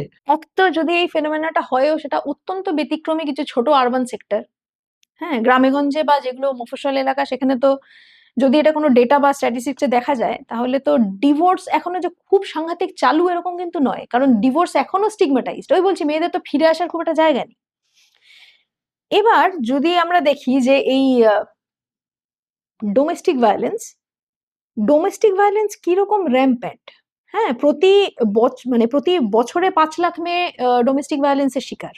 তো প্রতি বছরে যদি 5 লাখ মেয়ে ডোমেস্টিক ভায়োলেন্সের শিকার হচ্ছে, মানে কোনো অচেনা বাইরের লোক এসে তাকে অ্যাসল্ট করছে না, তার ইন্টিমেট পার্টনার তাকে অ্যাসল্ট করছে, সে ঘরে বসে ওই অ্যাসল্টটা শিকার হচ্ছে। সেখান থেকে যদি সে বেরিয়ে যেতে চায়, এটার সাথে তো তার চাকরির যোগ নেই, এটার সাথে তার অবস্থার যেটা দুর্বিষহ সিচুয়েশন, তার কাছে আমাদের ব্যাপারটা হচ্ছে তার কাছে চয়েস আছে না নেই। যেই মেয়েদের কাছে সেই ডোমেস্টিক ভায়োলেন্স সহ্য করে যাওয়াই নিয়তি, তারা বেরোচ্ছে না, তারা থেকে যাচ্ছে। আগেই চয়েসটা আরো কম ছিল, কারণ মেয়েদের হাতে কোনো উপায় থাকতো না। এখন মেয়েদের হাতে আরেকটু উপায় হয়েছে, মেয়েরা এই সিচুয়েশনে এলেই তবেই আলাদা করে থাকার কথা ভাবে, কারণ মেয়েদের জন্য বাকি জীবনটা স্মুথ হয় না, ডিভোর্সি মেয়ে তকমাটা লেগে না, যায়। ন্যারেটিভটা তো সেটা হচ্ছে না। ন্যারেটিভটা হচ্ছে মেয়েরা অর্থনৈতিক আহ, স্বাধীনতা পেয়ে তারা সংসার করাটাকেই তাদের একমাত্র নিয়তি, এটা মেনে নিচ্ছে না বলেই তারা সংসার ভাঙার দিকে এগোচ্ছে, তাহলে সহজেই সংসার ভাঙছে। যদি সে সংসার ভাঙাকে মানে একটা এরকম মানে হবি হিসেবে ধরতো, তাহলে তো ছেলেরাও বিয়ে করতে চাইতো না। দেখা যাচ্ছে তো না যে বিয়ে, অনেকদিন ধরে শুনছি বিয়ে নাকি উঠে যাবে, এরকম তো কিছু দেখছি না, বিয়ে তো এখনো রমরমিয়ে চলছে। হ্যাঁ, তো অ্যাজ এ ইনস্টিটিউশন তো বেশ আছে। তো যেহেতু বিয়ে এখনো বেশ জনপ্রিয়, বিগ ফ্যাট ওয়েডিং হয়েই যাচ্ছে, বেড়েই যাচ্ছে, সেখান থেকে মানে মেয়েরা এটাকে হবি হিসেবে দেখে। এটা আসলে না মেয়েরা বিশ্বাস করে না ছেলেরা বিশ্বাস করে, বহু ন্যারেটিভ তো চালু। এই তার মধ্যে এটা আরেকটা ন্যারেটিভ। যত মেয়েরা আগে বাড়ি ছেড়ে বেরোতো, মানে আমাদের আগের জেনারেশনে যারা ছিল, তারা কিন্তু অনেক ডোমেস্টিক ভায়োলেন্স তো নানাবিধ নানান রকমের হয়। ডোমেস্টিক ভায়োলেন্স তো নানা রকম হয়, শারীরিক, মানসিক, আর্থিক, একদমই, সামাজিক। একদমই। যেমন ধরো তোমার এই যে যে গল্পটা আমি বার্তা বেঞ্জের বললাম, এই যে ও হাজবেন্ডের সঙ্গে কো ফাউন্ডার হতে পারবে না, হ্যাঁ, পেটেন্ট নিতে পারবে না, কারণ লিগ্যাল রাইট নেই। কোনো মহিলা, ম্যারিড মহিলা আর কি, বউ, কারুর বউ, সে কখনো কোনো কোম্পানির কো ফাউন্ডার হতে পারবে না। তার এতটা ইনোভেটিভ টেকনোলজি সম্পর্কে জ্ঞান থাকা সত্ত্বেও সে কো পেটেন্ট নিতে পারবে না। তো এইগুলো তো বিভিন্ন রকমের ভায়োলেন্সই, বটেই তো। তাই না? তো এবার এগুলো সোসাইটিতে এমন ভাবে এমবেডেড যে এই ভায়োলেন্সের বিরুদ্ধে যে একটা আইন থাকা উচিত, ডোমেস্টিক ভায়োলেন্সের বিরুদ্ধে যে আইন থাকা উচিত, সেটা মানুষের মনেই এসছে অনেক পরে। মানে আমাদের এখানে এই ডোমেস্টিক ভায়োলেন্সের এগেনস্টে যে আইন, সেগুলো বহু পরে এরকম মানে সলিডিফাইড হয়ে এরকম অফিসিয়ালি ঘোষণা হয়েছে। সারা বিশ্বেই তাই, মানে বহু পরে। মেয়েরা কবে থেকে আছে, কবে যুগ থেকে বিয়ে হচ্ছে, কিন্তু এই সমস্ত কিছুই বহু পরে এসছে। ফলে ওই একই জিনিস আর কি, যে মেয়েদের যে মারা উচিত নয়, সেইটা জানতেই বহু বছর কেটে গেছে, তারপর তো সেটার বিরুদ্ধে কিছু আয়োজন করা। তো সে কারণে এই যে মানে ডোমেস্টিক ভায়োলেন্সের ফলে যে মেয়েরা চলে যেতে চায়, বা নানান রকম ওই বিভিন্ন ধরনের ভায়োলেন্স হয়, সেগুলোতে যেই মেয়েরা চলে যেতে চায়, সেটাকে মেয়েদের দোষ বলে দেখা, এটাও বহুদিন ধরে আমাদের মাথায় ঢুকে আছে, যে যে কোনো সিচুয়েশনের জন্য সাধারণভাবে মেয়েরাই দায়ী হয়। মেয়েদেরকে খারাপ করে দেখা, মেয়েদেরকে একটা নেগেটিভ ভাবে দেখা, এইটা কিন্তু পেট্রিয়ার্কির একটা বহুদিনের রোল মডেল। যেখানে আমরা ধরে নিই, যদি কোনো ওই হয় না যে যদি কোনো রেপ ভিকটিমের খবর পাই, তো একটা আসে না কি ছোট জামা পড়েছিল, তখন তুমি হয়তো বললে না না মেয়েটাই ছোট ছিল, 3 বছর বয়স, তখন তুমি বলো তাহলে তো ফাঁসি দেওয়া উচিত, যেন ফাঁসি দিলেই সমস্যাটা সমাধান। তোমার যে শুরুতে কথাটা মনে এসেছিল ছোট জামা পড়েছিল কিনা, সেটা যেটা ভুল কথা ছিল, সেটা নিয়ে আর কোনো কথা উঠলো না। তো এই যে পুরো না, মানসিকতা, শুধু ছোট জামা কেন, অত রাতে বেরোনোর দরকার অত কি রাতে ছিল? বেরোনোর আমরা দরকার কি আমাদের ছিল? পশ্চিমবঙ্গেই দেখেছি, আমাদের প্রাক্তন মুখ্যমন্ত্রী সরকারি এই করতো, ধরনের রাতে বেরিয়ে হ্যাঁ, মেয়েদেরকেই ঘরে ঢুকিয়ে দেওয়ার যে নিদানটা দেওয়া আরজি হলো। করের পরে বলা হয়েছিল একদম, 8টার পরে মেয়েরা আহ, দরকার কি বেরোনো, দরকার কি বেরোনো? তাহলেই তো বিপদ হয় না। আমরা পুরুষদের শেখাবো না, মেয়েদেরকে বলবো তোমরা রাতে বেরিও না, তোমরা এরকম পোশাক পরো। 70 বছরের বৃদ্ধার ধর্ষণ হচ্ছে, একদমই। ছোট তিনি কোন ছোট মানে কাপড় পরে রাত 10টার সময় রাস্তায় বেরোতে গিয়েছিলেন? এটাও কিন্তু আজকের না, জানো তো, এটাও মানে বহু যুগ ধরে চলছে। যে এইটার প্রসঙ্গেও একটা মানে খুব ইন্টারেস্টিং গল্প বলছি, যে তোমার ধরো মেডুসা, হ্যাঁ, হুম হুম। মেডুসা হচ্ছে একটা একজন ওই সময় আর কি গ্রিক, এটা একটা গ্রিক মিথোলজি। এথিনা, যিনি আর কি যুদ্ধের এবং বুদ্ধির দেবী, ওয়ার অ্যান্ড উইজডম। তো এথিনার একজন খুব ঘনিষ্ঠ মানে খুব ভক্ত, খুব একনিষ্ঠ ভক্ত হচ্ছে এ মেডুসা। মেডুসা, প্রিস্ট আর কি, ওই মন্দিরে ও কাজ টাজ করে। তো ইতিমধ্যে পোসেইডনের সাথে, মানে যে সমুদ্রের দেবতা পোসেইডনের সাথে এর একটা ঝগড়া লেগেছে এথিনার। তো এথিনা তো এত ক্ষমতাশালী, এথিনাকে তো শায়েস্তা করা সরাসরি সম্ভব নয়। তখন কি করলো পোসেইডন, ও মেডুসাকে টার্গেট করলো, যা হয় যুদ্ধের যে সফট টার্গেট, পোসেইডন মেডুসাকে রেপ করলো। এতে তো এথিনা খুবই রেগে গেল যে ওর এত প্রিয় ভক্ত মন্দিরে কাজ টাজ করে, তাকে এরকম করলো পোসেইডন, প্রচন্ড রেগে গেল। রেগে গিয়ে একটা অভিশাপ দিল, কাকে? মেডুসাকে। তুমি এরকম রেপড হয়েছো, তোমার আজ থেকে শাস্তি হলো, তোমার মেডুসা খুব ঘন কোকড়া সুন্দর চুল ছিল, তোমার সব চুল আজ থেকে সাপের মতো হয়ে যাবে এবং তুমি যার দিকে তাকাবে সে পেট্রিফাইড হয়ে যাবে, সে প্রস্তরীভূত হবে, পাথরে পরিণত হবে। অর্থাৎ এক কথায় এক ঘরে করে দেওয়া। যদি এরকম হয় যে কোনো মেয়ের চুলটা সাপের মতো আসে, তাকালেই পাথর হয়ে যাবে, তাহলে তো তার কাছে কেউ যাবে না। এই যে রেপ ভিকটিমদের এক ঘরে করে দেওয়া, হ্যাঁ, এটা সেই মেডুসার সময় থেকে চলছে। আমাদের এখানে যদি দেখি অহল্যা, অহল্যা নিজের মনে আছে, হ্যাঁ, তো দেবরাজ ইন্দ্র তিনি তার স্বামী সেজে এলেন, ঋষি সেজে, তো কি করে অহল্যা জানবে এটা স্বামী নয়? স্বামী ফিরে এলেন, ফিরে এসে প্রচন্ড রেগে গেলেন। ওটা তো তার দায়িত্ব তার নয়। দায়িত্ব নয় যে তুমি এ কি স্বামীকে জানো না, পাথর হয়ে যাও। অহল্যা পাথর হয়ে গেল। আরেকজন পুরুষ রামচন্দ্র এলেন, ওকে ভ্যালিডেট করলেন, তারপর তার মুক্তি হলো। তো এই যে ধরো তোমার এই যে সিস্টেমটা, এটা কিভাবে আমাদের ডিএনএ তে ঢোকানো হচ্ছে রয়েছে বহু যুগ ধরে, যে এর কিছু একটা দোষ ছিল, একে শাস্তি দিতে হবে, সেটা তো আমরা বয়ে চলেছি না যুগ যুগ ধরে, এইভাবেই হ্যাঁ, চলছে, এটা আমাদের জিনে এসে গেছে জিনে এসে বোধহয়। গেছে। এবং এটাই কিন্তু ফেমিনিস্ট লিটারেচারের কাজ, যে যারা ধরো তোমার কাছে মনে করো একটা একটা এক দেশে ধরো রাজকন্যা, ঠিক আছে, সে রাজকন্যা একজন একটা এমনি বনের মধ্যে ঘুরছে, দুটো ছেলে, হ্যাঁ, তাদের মধ্যে একজনকে দেখে খুব পছন্দ হলো, সে রাজকন্যা ভাবলো না যে এরা গরিব লোক কি বনচর নাকি কোন জাতি, ভাবলো না, খুব ভাল লাগলো, গিয়ে বললো যে আমি তোমার পানি প্রার্থনা করি, আমার তোমাকে খুব ভাল লেগেছে, আমি এই দেশের রাজকন্যা, আমার তোমাকে খুব ভাল লেগেছে। সেই ছেলেটি তলোয়ার দিয়ে তার নাক কেটে দিল। ভালো তো ঘটনাটা হলো না, কিন্তু আমাদের মাথায় আছে যে এই ঘটনাটাতে এটা একটা মজারই ঘটনা হয়েছে। হ্যাঁ, শূর্পণখা বেশি ছিল, রামকে প্রপোজ করতে গেছে, নাক কাটা গেছে। তো সে একটা দেশের রাজকন্যা, সে এটা ভদ্রভাবে কোর্টশিপ করেছে, তুমি না করে দাও, না করে দিয়ে তুমি নিজের রাস্তায় যাও, নাক তো কেটে দেওয়ার দরকার নেই। এই যে নাক কেটে দেওয়া, এই নাক কেটে দেওয়াটার সাথে কিন্তু শুধু একটা অঙ্গহানি নেই, এটার সাথে একটা খুব অপমান মিশে আছে, ভীষণ। তাই তো? এবং এই যে অপমানটা, এটাই কিন্তু যুগ যুগ ধরে চলে আসছে, যে যেই মেয়েরা একটু সেক্সুয়ালি অ্যাক্টিভ তাদেরকে এইভাবে শাস্তি দিতে হবে, যেই মেয়েরা হচ্ছে রেপড হবে তাদেরকেও কিছু একটা ডেফিনিটি রোল ছিল, নইলে হলো কি করে? এগুলো সব আমাদের ডিএনএ তে এমবেডেড। এই সঙ্গে আমি আরেকটা কথা বলবো, সেটা হচ্ছে যে আমরা তো উল্টোটা দেখতে পাই। কোনো একটি ছেলের যদি কোনো একটি মেয়েকে ভালো লাগে, মেয়েটি যদি তাকে পছন্দ না করে, মেয়েটির তো ক্ষমতা নেই তার নাক কেটে দেবার। না, উল্টে হতে মেয়েটির পারে ছেলেকে মেয়েটি অ্যাসিড ছুড়ে দিল। এক্স্যাক্টলি তাই। মেয়েটি যদি তাকে গ্রহণ না করে, তার প্রস্তাবে রাজি না হয়, তাহলে ছেলেটি তার অ্যাসিড দিয়ে মুখ পুড়িয়ে দেবে। ছেলেটি নানা রকম ভাবে তার ক্ষতি করার চেষ্টা করবে। তো এবং এটাতে সমাজের তুমি রেসপন্সটা দেখো না, অ্যাসিড অ্যাটাকদের তো মানে বিয়ে করা দূরের কথা, চাকরিও হয় না যারা অ্যাসিড অ্যাটাক ভিকটিম। ফলে সমাজের যে একটা সিম্প্যাথেটিক নার্ভ মেয়েদের প্রতি, সেটা না বহুদিন ধরে রিগড হয়ে আছে। এবং এইটা হঠাৎ চেঞ্জ করা খুব মুশকিল। এটা তখনই হবে যখন ছেলে মেয়ে দুজনেই এগোবে, দুজনেই বুঝবে যে তাদের একটা প্রোগ্রামিং আছে, প্রোগ্রামিংটা সায়েন্টিফিক নয়, প্রোগ্রামিংটা নোশনাল, প্রোগ্রামিংটার মধ্যে বেশিরভাগই ননসেন্সিক্যাল জিনিস আছে, সেইটা ছেড়ে আমাদেরকে বেরোতে হবে, মানে সেটাকে যুগ যুগ রিরাইট ধরে করতে হবে। যুগ যুগ ধরে চলে আসে এই চক্রান্তটা বুঝতে হবে ছেলেদের। চক্রান্তটা বুঝতে হবে, এটা ছেলেদেরও ভালো করছে না তো। না, কারণ রামচন্দ্র তো সীতাকে খুবই ভালোবাসতেন না, যেটা ধরো এই অগ্নি পরীক্ষাটা রেখাগুলো যদি বাদও দিই, রামচন্দ্র কিন্তু দ্বিতীয়বার দ্বার পরিগ্রহ করেননি। রামচন্দ্রের কাছে কি প্রেসিডেন্স আছে যে রামচন্দ্রের বাবার 3টে বউ? কিন্তু রামচন্দ্র যখন যজ্ঞটা হলো, যজ্ঞে কিন্তু তিনি বসিয়েছেন সোনার সীতাকে, অর্থাৎ তিনি প্রজাদের একটা মেসেজ দিলেন যে আমার কাছে কিন্তু ছবিটা সীতার সোনার, কিন্তু আমি রাজধর্ম পালন করেছি, সীতাকে বনবাসে দিয়ে এসেছি, এরকম একটা ভার্সন হতে পারে। তো সেইখানে দাঁড়িয়ে তুমি দেখো যে এই যে লোক ধর্ম, এই যে রাজধর্ম, এই যে আহ কিন্তু তাও তিনি মানে তিনি নিজে যাই মনে করুন না কেন, তিনি লোক ধর্মের ওপরে কিন্তু উঠতে পারলেন না, যে বউয়ের পাশে গিয়ে দাঁড়ানো, সেটা তিনি পারলেন না, কারণ সমাজ থেকে মানে তিনি ভগবান হলো সেই অধিকার তার নেই, কারণ এটা এমন ভাবে এমবেডেড হয়েছে কালচারে, যে আজকে হঠাৎ একটা ছেলে এটার বাইরে যেতে পারলে সেটা খুব গুণের কথা বলবো, সে তাহলে খুব বেশি মানে ব্রেক করতে পেরেছে অনেক কিছু, সে অনেক কিছু থেকে ভেঙে বেরোতে পেরেছে, যেইটা তাকে বহুদিন ধরে প্রোগ্রামিং করা হয়েছিল, সেই প্রোগ্রামিংটা ভেঙে সে বেরোতে পারছে, সে স্বাধীনভাবে চিন্তা করতে পারছে। মেয়েদেরও তাই, যেই মেয়েরা আর কি এই যে বলছি রেসপন্সিবিলিটি নিচ্ছে, যে মেয়েরা বাইরে বেরোচ্ছে, যে মেয়েরা দায়িত্ব নিচ্ছে, হ্যাঁ, সেই মেয়েরাও কিন্তু মানে একটা বড় নোশন ব্রেক করছে।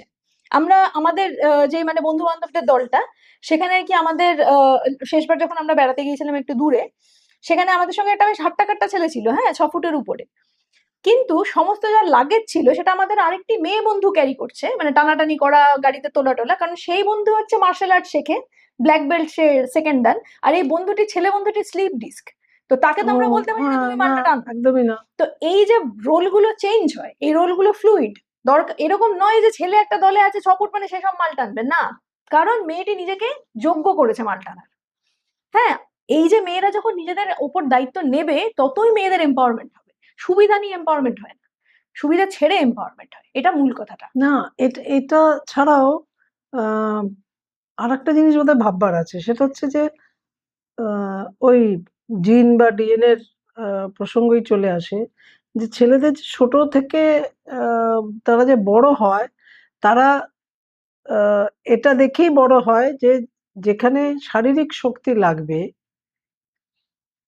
সেই সমস্ত কাজ, সে শারীরিক শক্তি বিশাল লাগুক আর অল্পই লাগুক, এই চেয়ারটাকে এখান থেকে ওইখানে নিয়ে যেতে হবে, বা ওই বড় ভাতের হাঁড়িটাকে এখান থেকে এখানে নিয়ে আসতে হবে, সেইটা কিন্তু না না তোমাকে করতে হবে না, তোমাকে করতে হবে না, আমি করছি। মানে এটাকে আমরা ভদ্রতা বলি, এটাকে আমরা সহানুভূতি, সহমর্মিতা বলি, সত্যি কি তাই?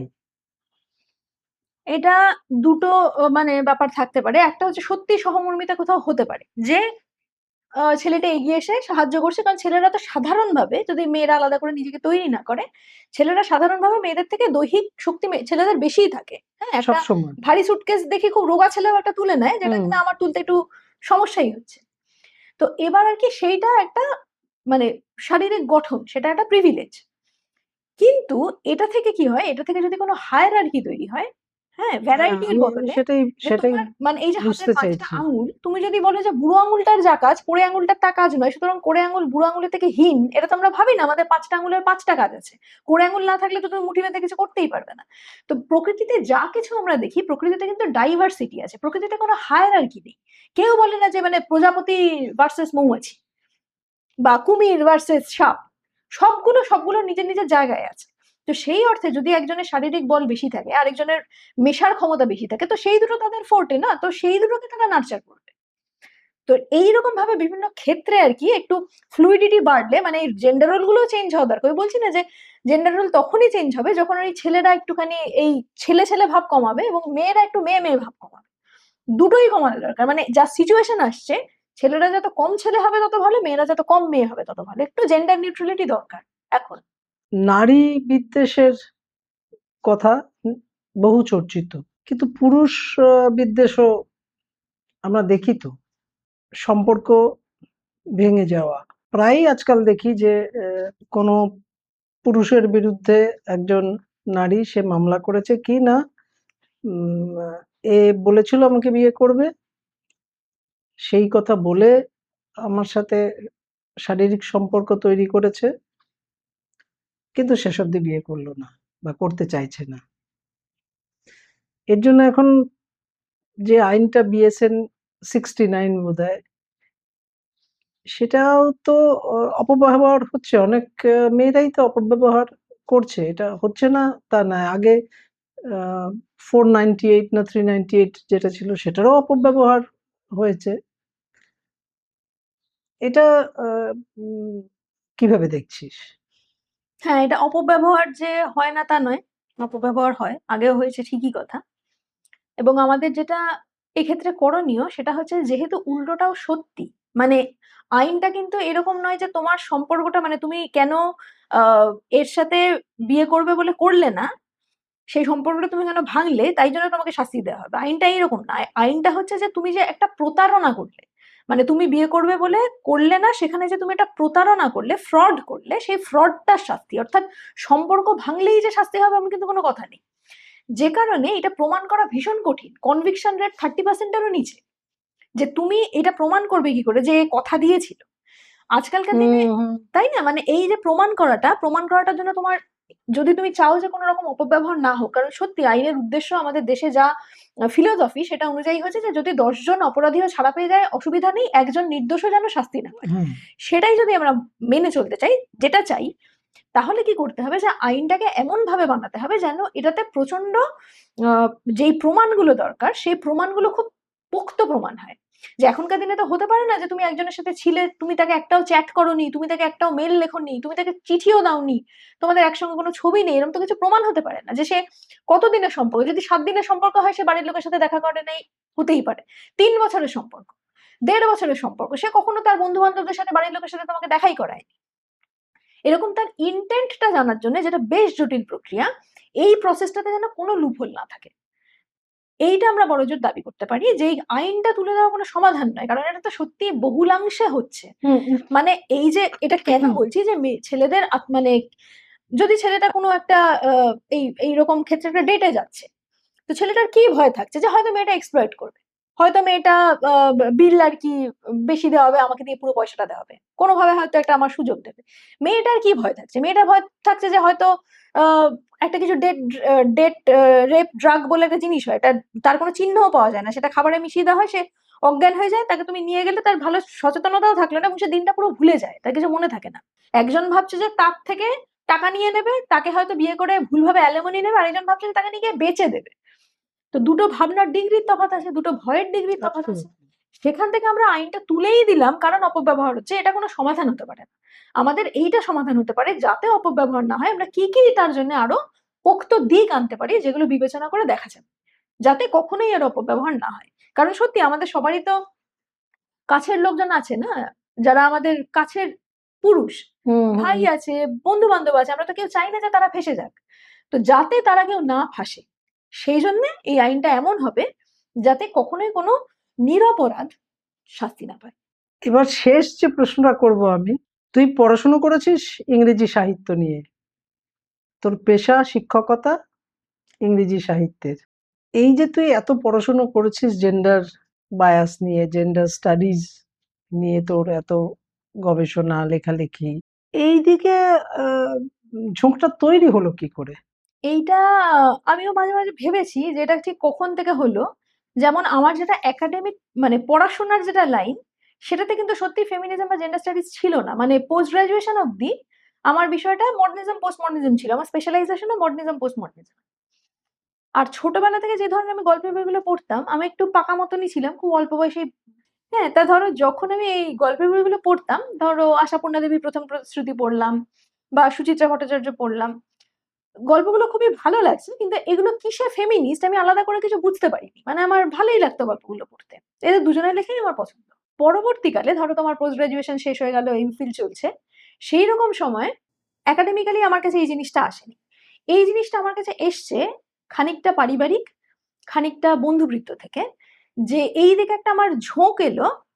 অনেকগুলো জিনিস আর কি আমি নিজের ক্ষেত্রে খেয়াল করলাম যে এই জিনিসগুলো আমার হয়। যেমন ভ্যালিডেশনের, হ্যাঁ, তো ছোটবেলা থেকে ধরো যাদেরকে আমরা একটুখানি হিরো ওয়ার্শিপ করি, হ্যাঁ, যখন আমি নিজে আর কি কাজকর্ম করা শুরু করলাম, আমি দেখলাম যে একটা ভ্যালিডেশনের মোহ, যে সবাই বলবে যে এইটা এই খুব ভালো করে, হ্যাঁ এই খুব ভালো মেয়ে, হ্যাঁ এ দেখো কেমন এটাও পারে ওটাও পারে, এইটা হওয়া যখন থেকে শুরু হলো তখন আমার মধ্যে না এক ধরনের লিমিটেশন এসে গেল। সেই লিমিটেশনটা কি ধরনের, যে আমি নিজেই নিজেকে লিমিট করা শুরু করলাম এবং আমি খেয়াল করলাম যে আমি যখন নিজেকে দেখিও, নিজে যে পোশাক আশাকও করি, সেই সমস্ত জিনিসই না আমি দেখি যে মানে যেন কোনো ছেলে দেখলে কি বলতো, পেট্রিয়ার্কাল দৃষ্টিভঙ্গি, যেটা যে এটা কি মানে ঠিক ঠিক সোবার, এরকম একটা কথা সেই দৃষ্টিভঙ্গি দিয়ে তুই নিজেকে বিচার করা শুরু করলি? করলাম। এবং আমি দেখলাম যে এটা খুব কমন, মানে বেশিরভাগ ক্ষেত্রে, যে কারণে আমি বলি পেট্রিয়ার্কিটা সম্পূর্ণ লিঙ্গ নিরপেক্ষ, কারণ আমার ক্ষেত্রে কিন্তু আমি শুরু করলাম নিজেকে দেখতে দেখতে যে অনেক কিছু এমন পেট্রিয়ার্কাল জিনিস হয় যেগুলোকে আর কি লোকে মানে সাইকোলজিস্টরা একটু সোশিওপ্যাথি বলে, মানে একটু ডিসঅর্ডারই বলে, সেই রকম জিনিস কিন্তু পেট্রিয়ার্কিতে থাকে এবং সেই জিনিসগুলো এত কমন যে কন্ট্রোলিং, হ্যাঁ, যে তোমার একটা অনেক জিনিস যেটাকে তুমি নর্মালাইজ করে নিচ্ছ, যেটা নর্মালাইজ হওয়ার কথাই না, হ্যাঁ। তো এইরকম বহু কিছু, বা ইনহেরেন্ট মিসোজিনি, বুঝেছো তো? মেয়েরা যে মেয়েদের মধ্যে কিন্তু একটা মিসোজিনি থাকে। কি ধরনের মিসোজিনি থাকে যেটা খুব কমন? ধরো কেউ নিজেকে বেশ মুক্ত মনা মনে করে কারণ সে জিন্স টপ পরে, হ্যাঁ, এবার সে বলে যে জিন্স টপ মেয়েরা পরলে কি হয়েছে, খুব সুন্দর লাগছে, কিন্তু সে শর্ট পরে না। তখন তার মনে হবে যে শর্ট পরাটা বাড়াবাড়ি, হ্যাঁ। বা কোনো মেয়ে সে চাকরি বাকরি করে রাত্রেবেলা আড্ডা টাড্ডা দিয়ে 10টার মধ্যে বাড়ি চলে আসে, 10টার মধ্যে বাড়ি চলে আসে, সে জানে ঠিক আছে কাজের শেষে একটু আড্ডা দিয়ে 10টার মধ্যে বাড়ি এসে গেলে কি আছে, কিন্তু দুটোয় কেউ মেয়ে বাড়ি আসে, সেটা ঠিক না, দুটো ইজ টু মাচ। মানে আমার কাছে যতটা আমার মতে অ্যালাউড, আমি অন্য মেয়েদের জন্য সেই অ্যালাউয়েন্সের ফ্রেমটা তৈরি করে দিচ্ছি, যেটা আমার রাইটের বাইরে, হ্যাঁ। তো এই ধরনের কিছু ইনহেরেন্ট মিসোজিনি, যেটা আর কি মানে কমলা হাসিন বলেছিলেন, আমার খুব ভালো লেগেছিল, যে আমরা প্রত্যেকেই আর কি feminist in work, in the process. আমরা ফেমিনিস্ট হয়ে গেছি, এটা খুব বড় ক্লেম। ফেমিনিস্ট হয়ে ওঠা খুব মানে আইডিয়ালিস্টিক ব্যাপার। আমরা বড়জোর ইন দ্য প্রসেস থাকতে পারি, যে আমি অনেক কিছু, সব থেকে বেশি জরুরি হচ্ছে পেট্রিয়ার্কি এত হাজার হাজার বছর ধরে যেটা আমাদের মধ্যে প্রোগ্রামিং করেছে, সেটা কতটা আনলার্ন করতে পারছি। এই আনলার্নিংটা খুব ইম্পর্টেন্ট। এই প্রসেসটাতে আমি ঢুকলাম কিন্তু নিজের হাতে একটা দুটো জিনিস আনলার্নিং করে, যে মানে নিজে আইডেন্টিফাই করতে পারলি যে এইগুলো আইডেন্টিফাই করতে পারলাম যে আমি আমার ভালনারেবল হতে অসুবিধা, আমি মানে খুব একটা মনের কথা প্রকাশ করতে পারি না, আমি সেখানে একটা একটা ভাব ধরে রাখা পছন্দ করি, হ্যাঁ। কিন্তু সেটাতে আমি দেখলাম যে আমার উল্টা বন্ধুবৃত্ত ছোট হয়। তারপর আমি মনের ভাব প্রকাশ করা শুরু করলাম, খারাপ লাগলে কিছু বলতে থাকলাম, হ্যাঁ, ভালো লাগলে কিছু বলতে থাকলাম, আশপাশের মেয়েদের অ্যাপ্রিসিয়েট করা শুরু করলাম। সেখান থেকে আস্তে আস্তে কি হলো, আমার বন্ধুবৃত্ত বাড়লো। আমি নিজের হাতে দেখলাম যে পেট্রিয়ার্কি থেকে যদি বেরোনো যায়, আমার আশপাশের যারা ছেলেরাও ছিল আমার কাছের জন, তাদের মধ্যে এরকম নানান রকম ভুল ধারণা ছিল, যে এইটা হয়তো ঠিক, ওইটা হয়তো ঠিক। তো এবার কি হচ্ছে, আমি যাদের ক্লোজ, আমি দেখি যে তাদের সাথে যখন আমি কথা বলেছি, গল্পগুজব করেছি, তাদেরও লাইফস্টাইল কোথাও একটা উন্নত হচ্ছে। তারাও ভাবছে যে আরে এটা তাহলে ভুলই ভাবতাম। তাদের জন্য আরেকটা যেটা বড় হচ্ছে, সেটা হচ্ছে সত্যি তো এখন যেটা বলছি আর কি, একটু ফেক ফেমিনিজমের যুগ। তারা কিন্তু ফেক ফেমিনিস্টদের আইডেন্টিফাই করতে পারছে, বলছে এইটা তুমি ঠিক বলছো না, কারণ আসল ফেমিনিস্টরা এইটা বলে, হ্যাঁ। তো ফেমিনিজমের মূল কথা এইটা। ফলে কি হচ্ছে, যদি এইটা আমরা কল আউট করতে পারি, যখন আমাকে কেউ এটা কন্ট্রোল করতে পারছে, সেটা আমার দাদা হতে পারে, আমার বাবা হতে পারে, তাকে যখন আমি বলছি যে এইটা তোমার করার কথা না, আমার কিন্তু তার সাথে রিলেশনটা বেটার হওয়ার চান্স আছে, যদি সে আমাকে আমার কাছের লোক হয়। কারণ এতদিন সে এটাতে কোনো বাধা পায়নি, সে জানে এটাই ঠিক। ফলে সেও একটা ভান ধরে গেছে, আমিও একটা ভান ধরে গেছি। কিন্তু আমি যদি এই ভ্যালিডেশনের মোহটা কাটাই, আমি যদি তাকে বলি এটা তুমি ঠিক করছো না, সে হয়তো প্রথমে বাধা পেয়ে একটুখানি গুটিয়ে গেল, কিন্তু সেও একটা কিন্তু বেটার কমিউনিকেশনের দিকে যাবে। সে দেখবে আমার সাথে তার বেশি ভাব হচ্ছে। যে কারণে ফেমিনিজম সম্পর্কে যে আরেকটা ন্যারেটিভ চলে যে ফেমিনিস্টরা বিয়ে করে না, ফেমিনিস্টরা পরিবার ভাঙে, ফেমিনিস্টরা আসলে খুবই পরিবার গড়ে। আমি তো আমার নিজের অভিজ্ঞতা থেকে বলছি, যে যেদিন থেকে আর কি আমার নিজের এই প্যারাডাইম শিফটটা হয়েছে, সেদিন থেকে আমার বন্ধুবৃত্ত বড় হয়েছে, সেদিন থেকে আমার কাছের লোকেরা আরো কাছে রয়েছে। এদের সাথে আমি স্পষ্ট করে ঝগড়া করেছি, এরাও আমার সাথে স্পষ্ট করে ঝগড়া করেছে। আমার আশপাশটা আরো প্রাণবন্ত হয়েছে। সে কারণে আমার এটা পছন্দের জায়গা। আমরা আজকের পর্বটা শেষ করব। ফেমিনিজম কিন্তু পুরুষদের বাদ দিয়ে চলার কথা বলে না, ইনফ্যাক্ট কাউকেই বাদ দিয়ে চলার কথা বলে না। ফেমিনিজম বা নারীবাদ কিন্তু সবাইকে নিয়ে একসাথে বেড়ে ওঠার কথা বলে। আমি ভালো থাকবো, তুমি খারাপ থাকবে, এটা ফেমিনিজম বলে না। ফলে অনেক মিথ, অনেক ভুল ধারণা আজকের এই আলোচনায় আমি আশা করব অনেকের মধ্যে থেকেই দূর হবে। তারা নতুন দৃষ্টিতে মেয়েদের সমস্যাগুলো, পুরুষদের সমস্যাগুলো, সামাজিক নানান যে অবিচার, যে অন্যায়, সেগুলোকে একটু অন্য চোখে দেখতে চাইবেন। ঠিক ঠিক পার্সপেক্টিভে কোনো সমস্যা বুঝতে গেলে কোন কোন জিনিসগুলো মাথায় রাখা দরকার, এইটা বোধহয় আজকের এই পর্বের আমাদের একটা বড় লাভ, যে এটা আমরা শিখলাম। যদি ভালো লাগে সাবস্ক্রাইব করবেন, লাইক করবেন এবং শেয়ার তো নিশ্চয়ই করবেন, কারণ আপনারাও চাইবেন, যাদের ভালো লাগবে তারা নিশ্চয়ই চাইবেন যে এই কথাগুলো আরো অনেক লোকে জানুক। পরের পর্বে আমরা আরো একটি নতুন বিষয় নিয়ে আপনাদের কাছে আসব। ইন্দ্রাণীকে অনেক অনেক ধন্যবাদ। অনেক ধন্যবাদ এতক্ষণ শোনার জন্য। হ্যাঁ, আমরা আজকের পর্ব এখানেই শেষ করছি। নমস্কার।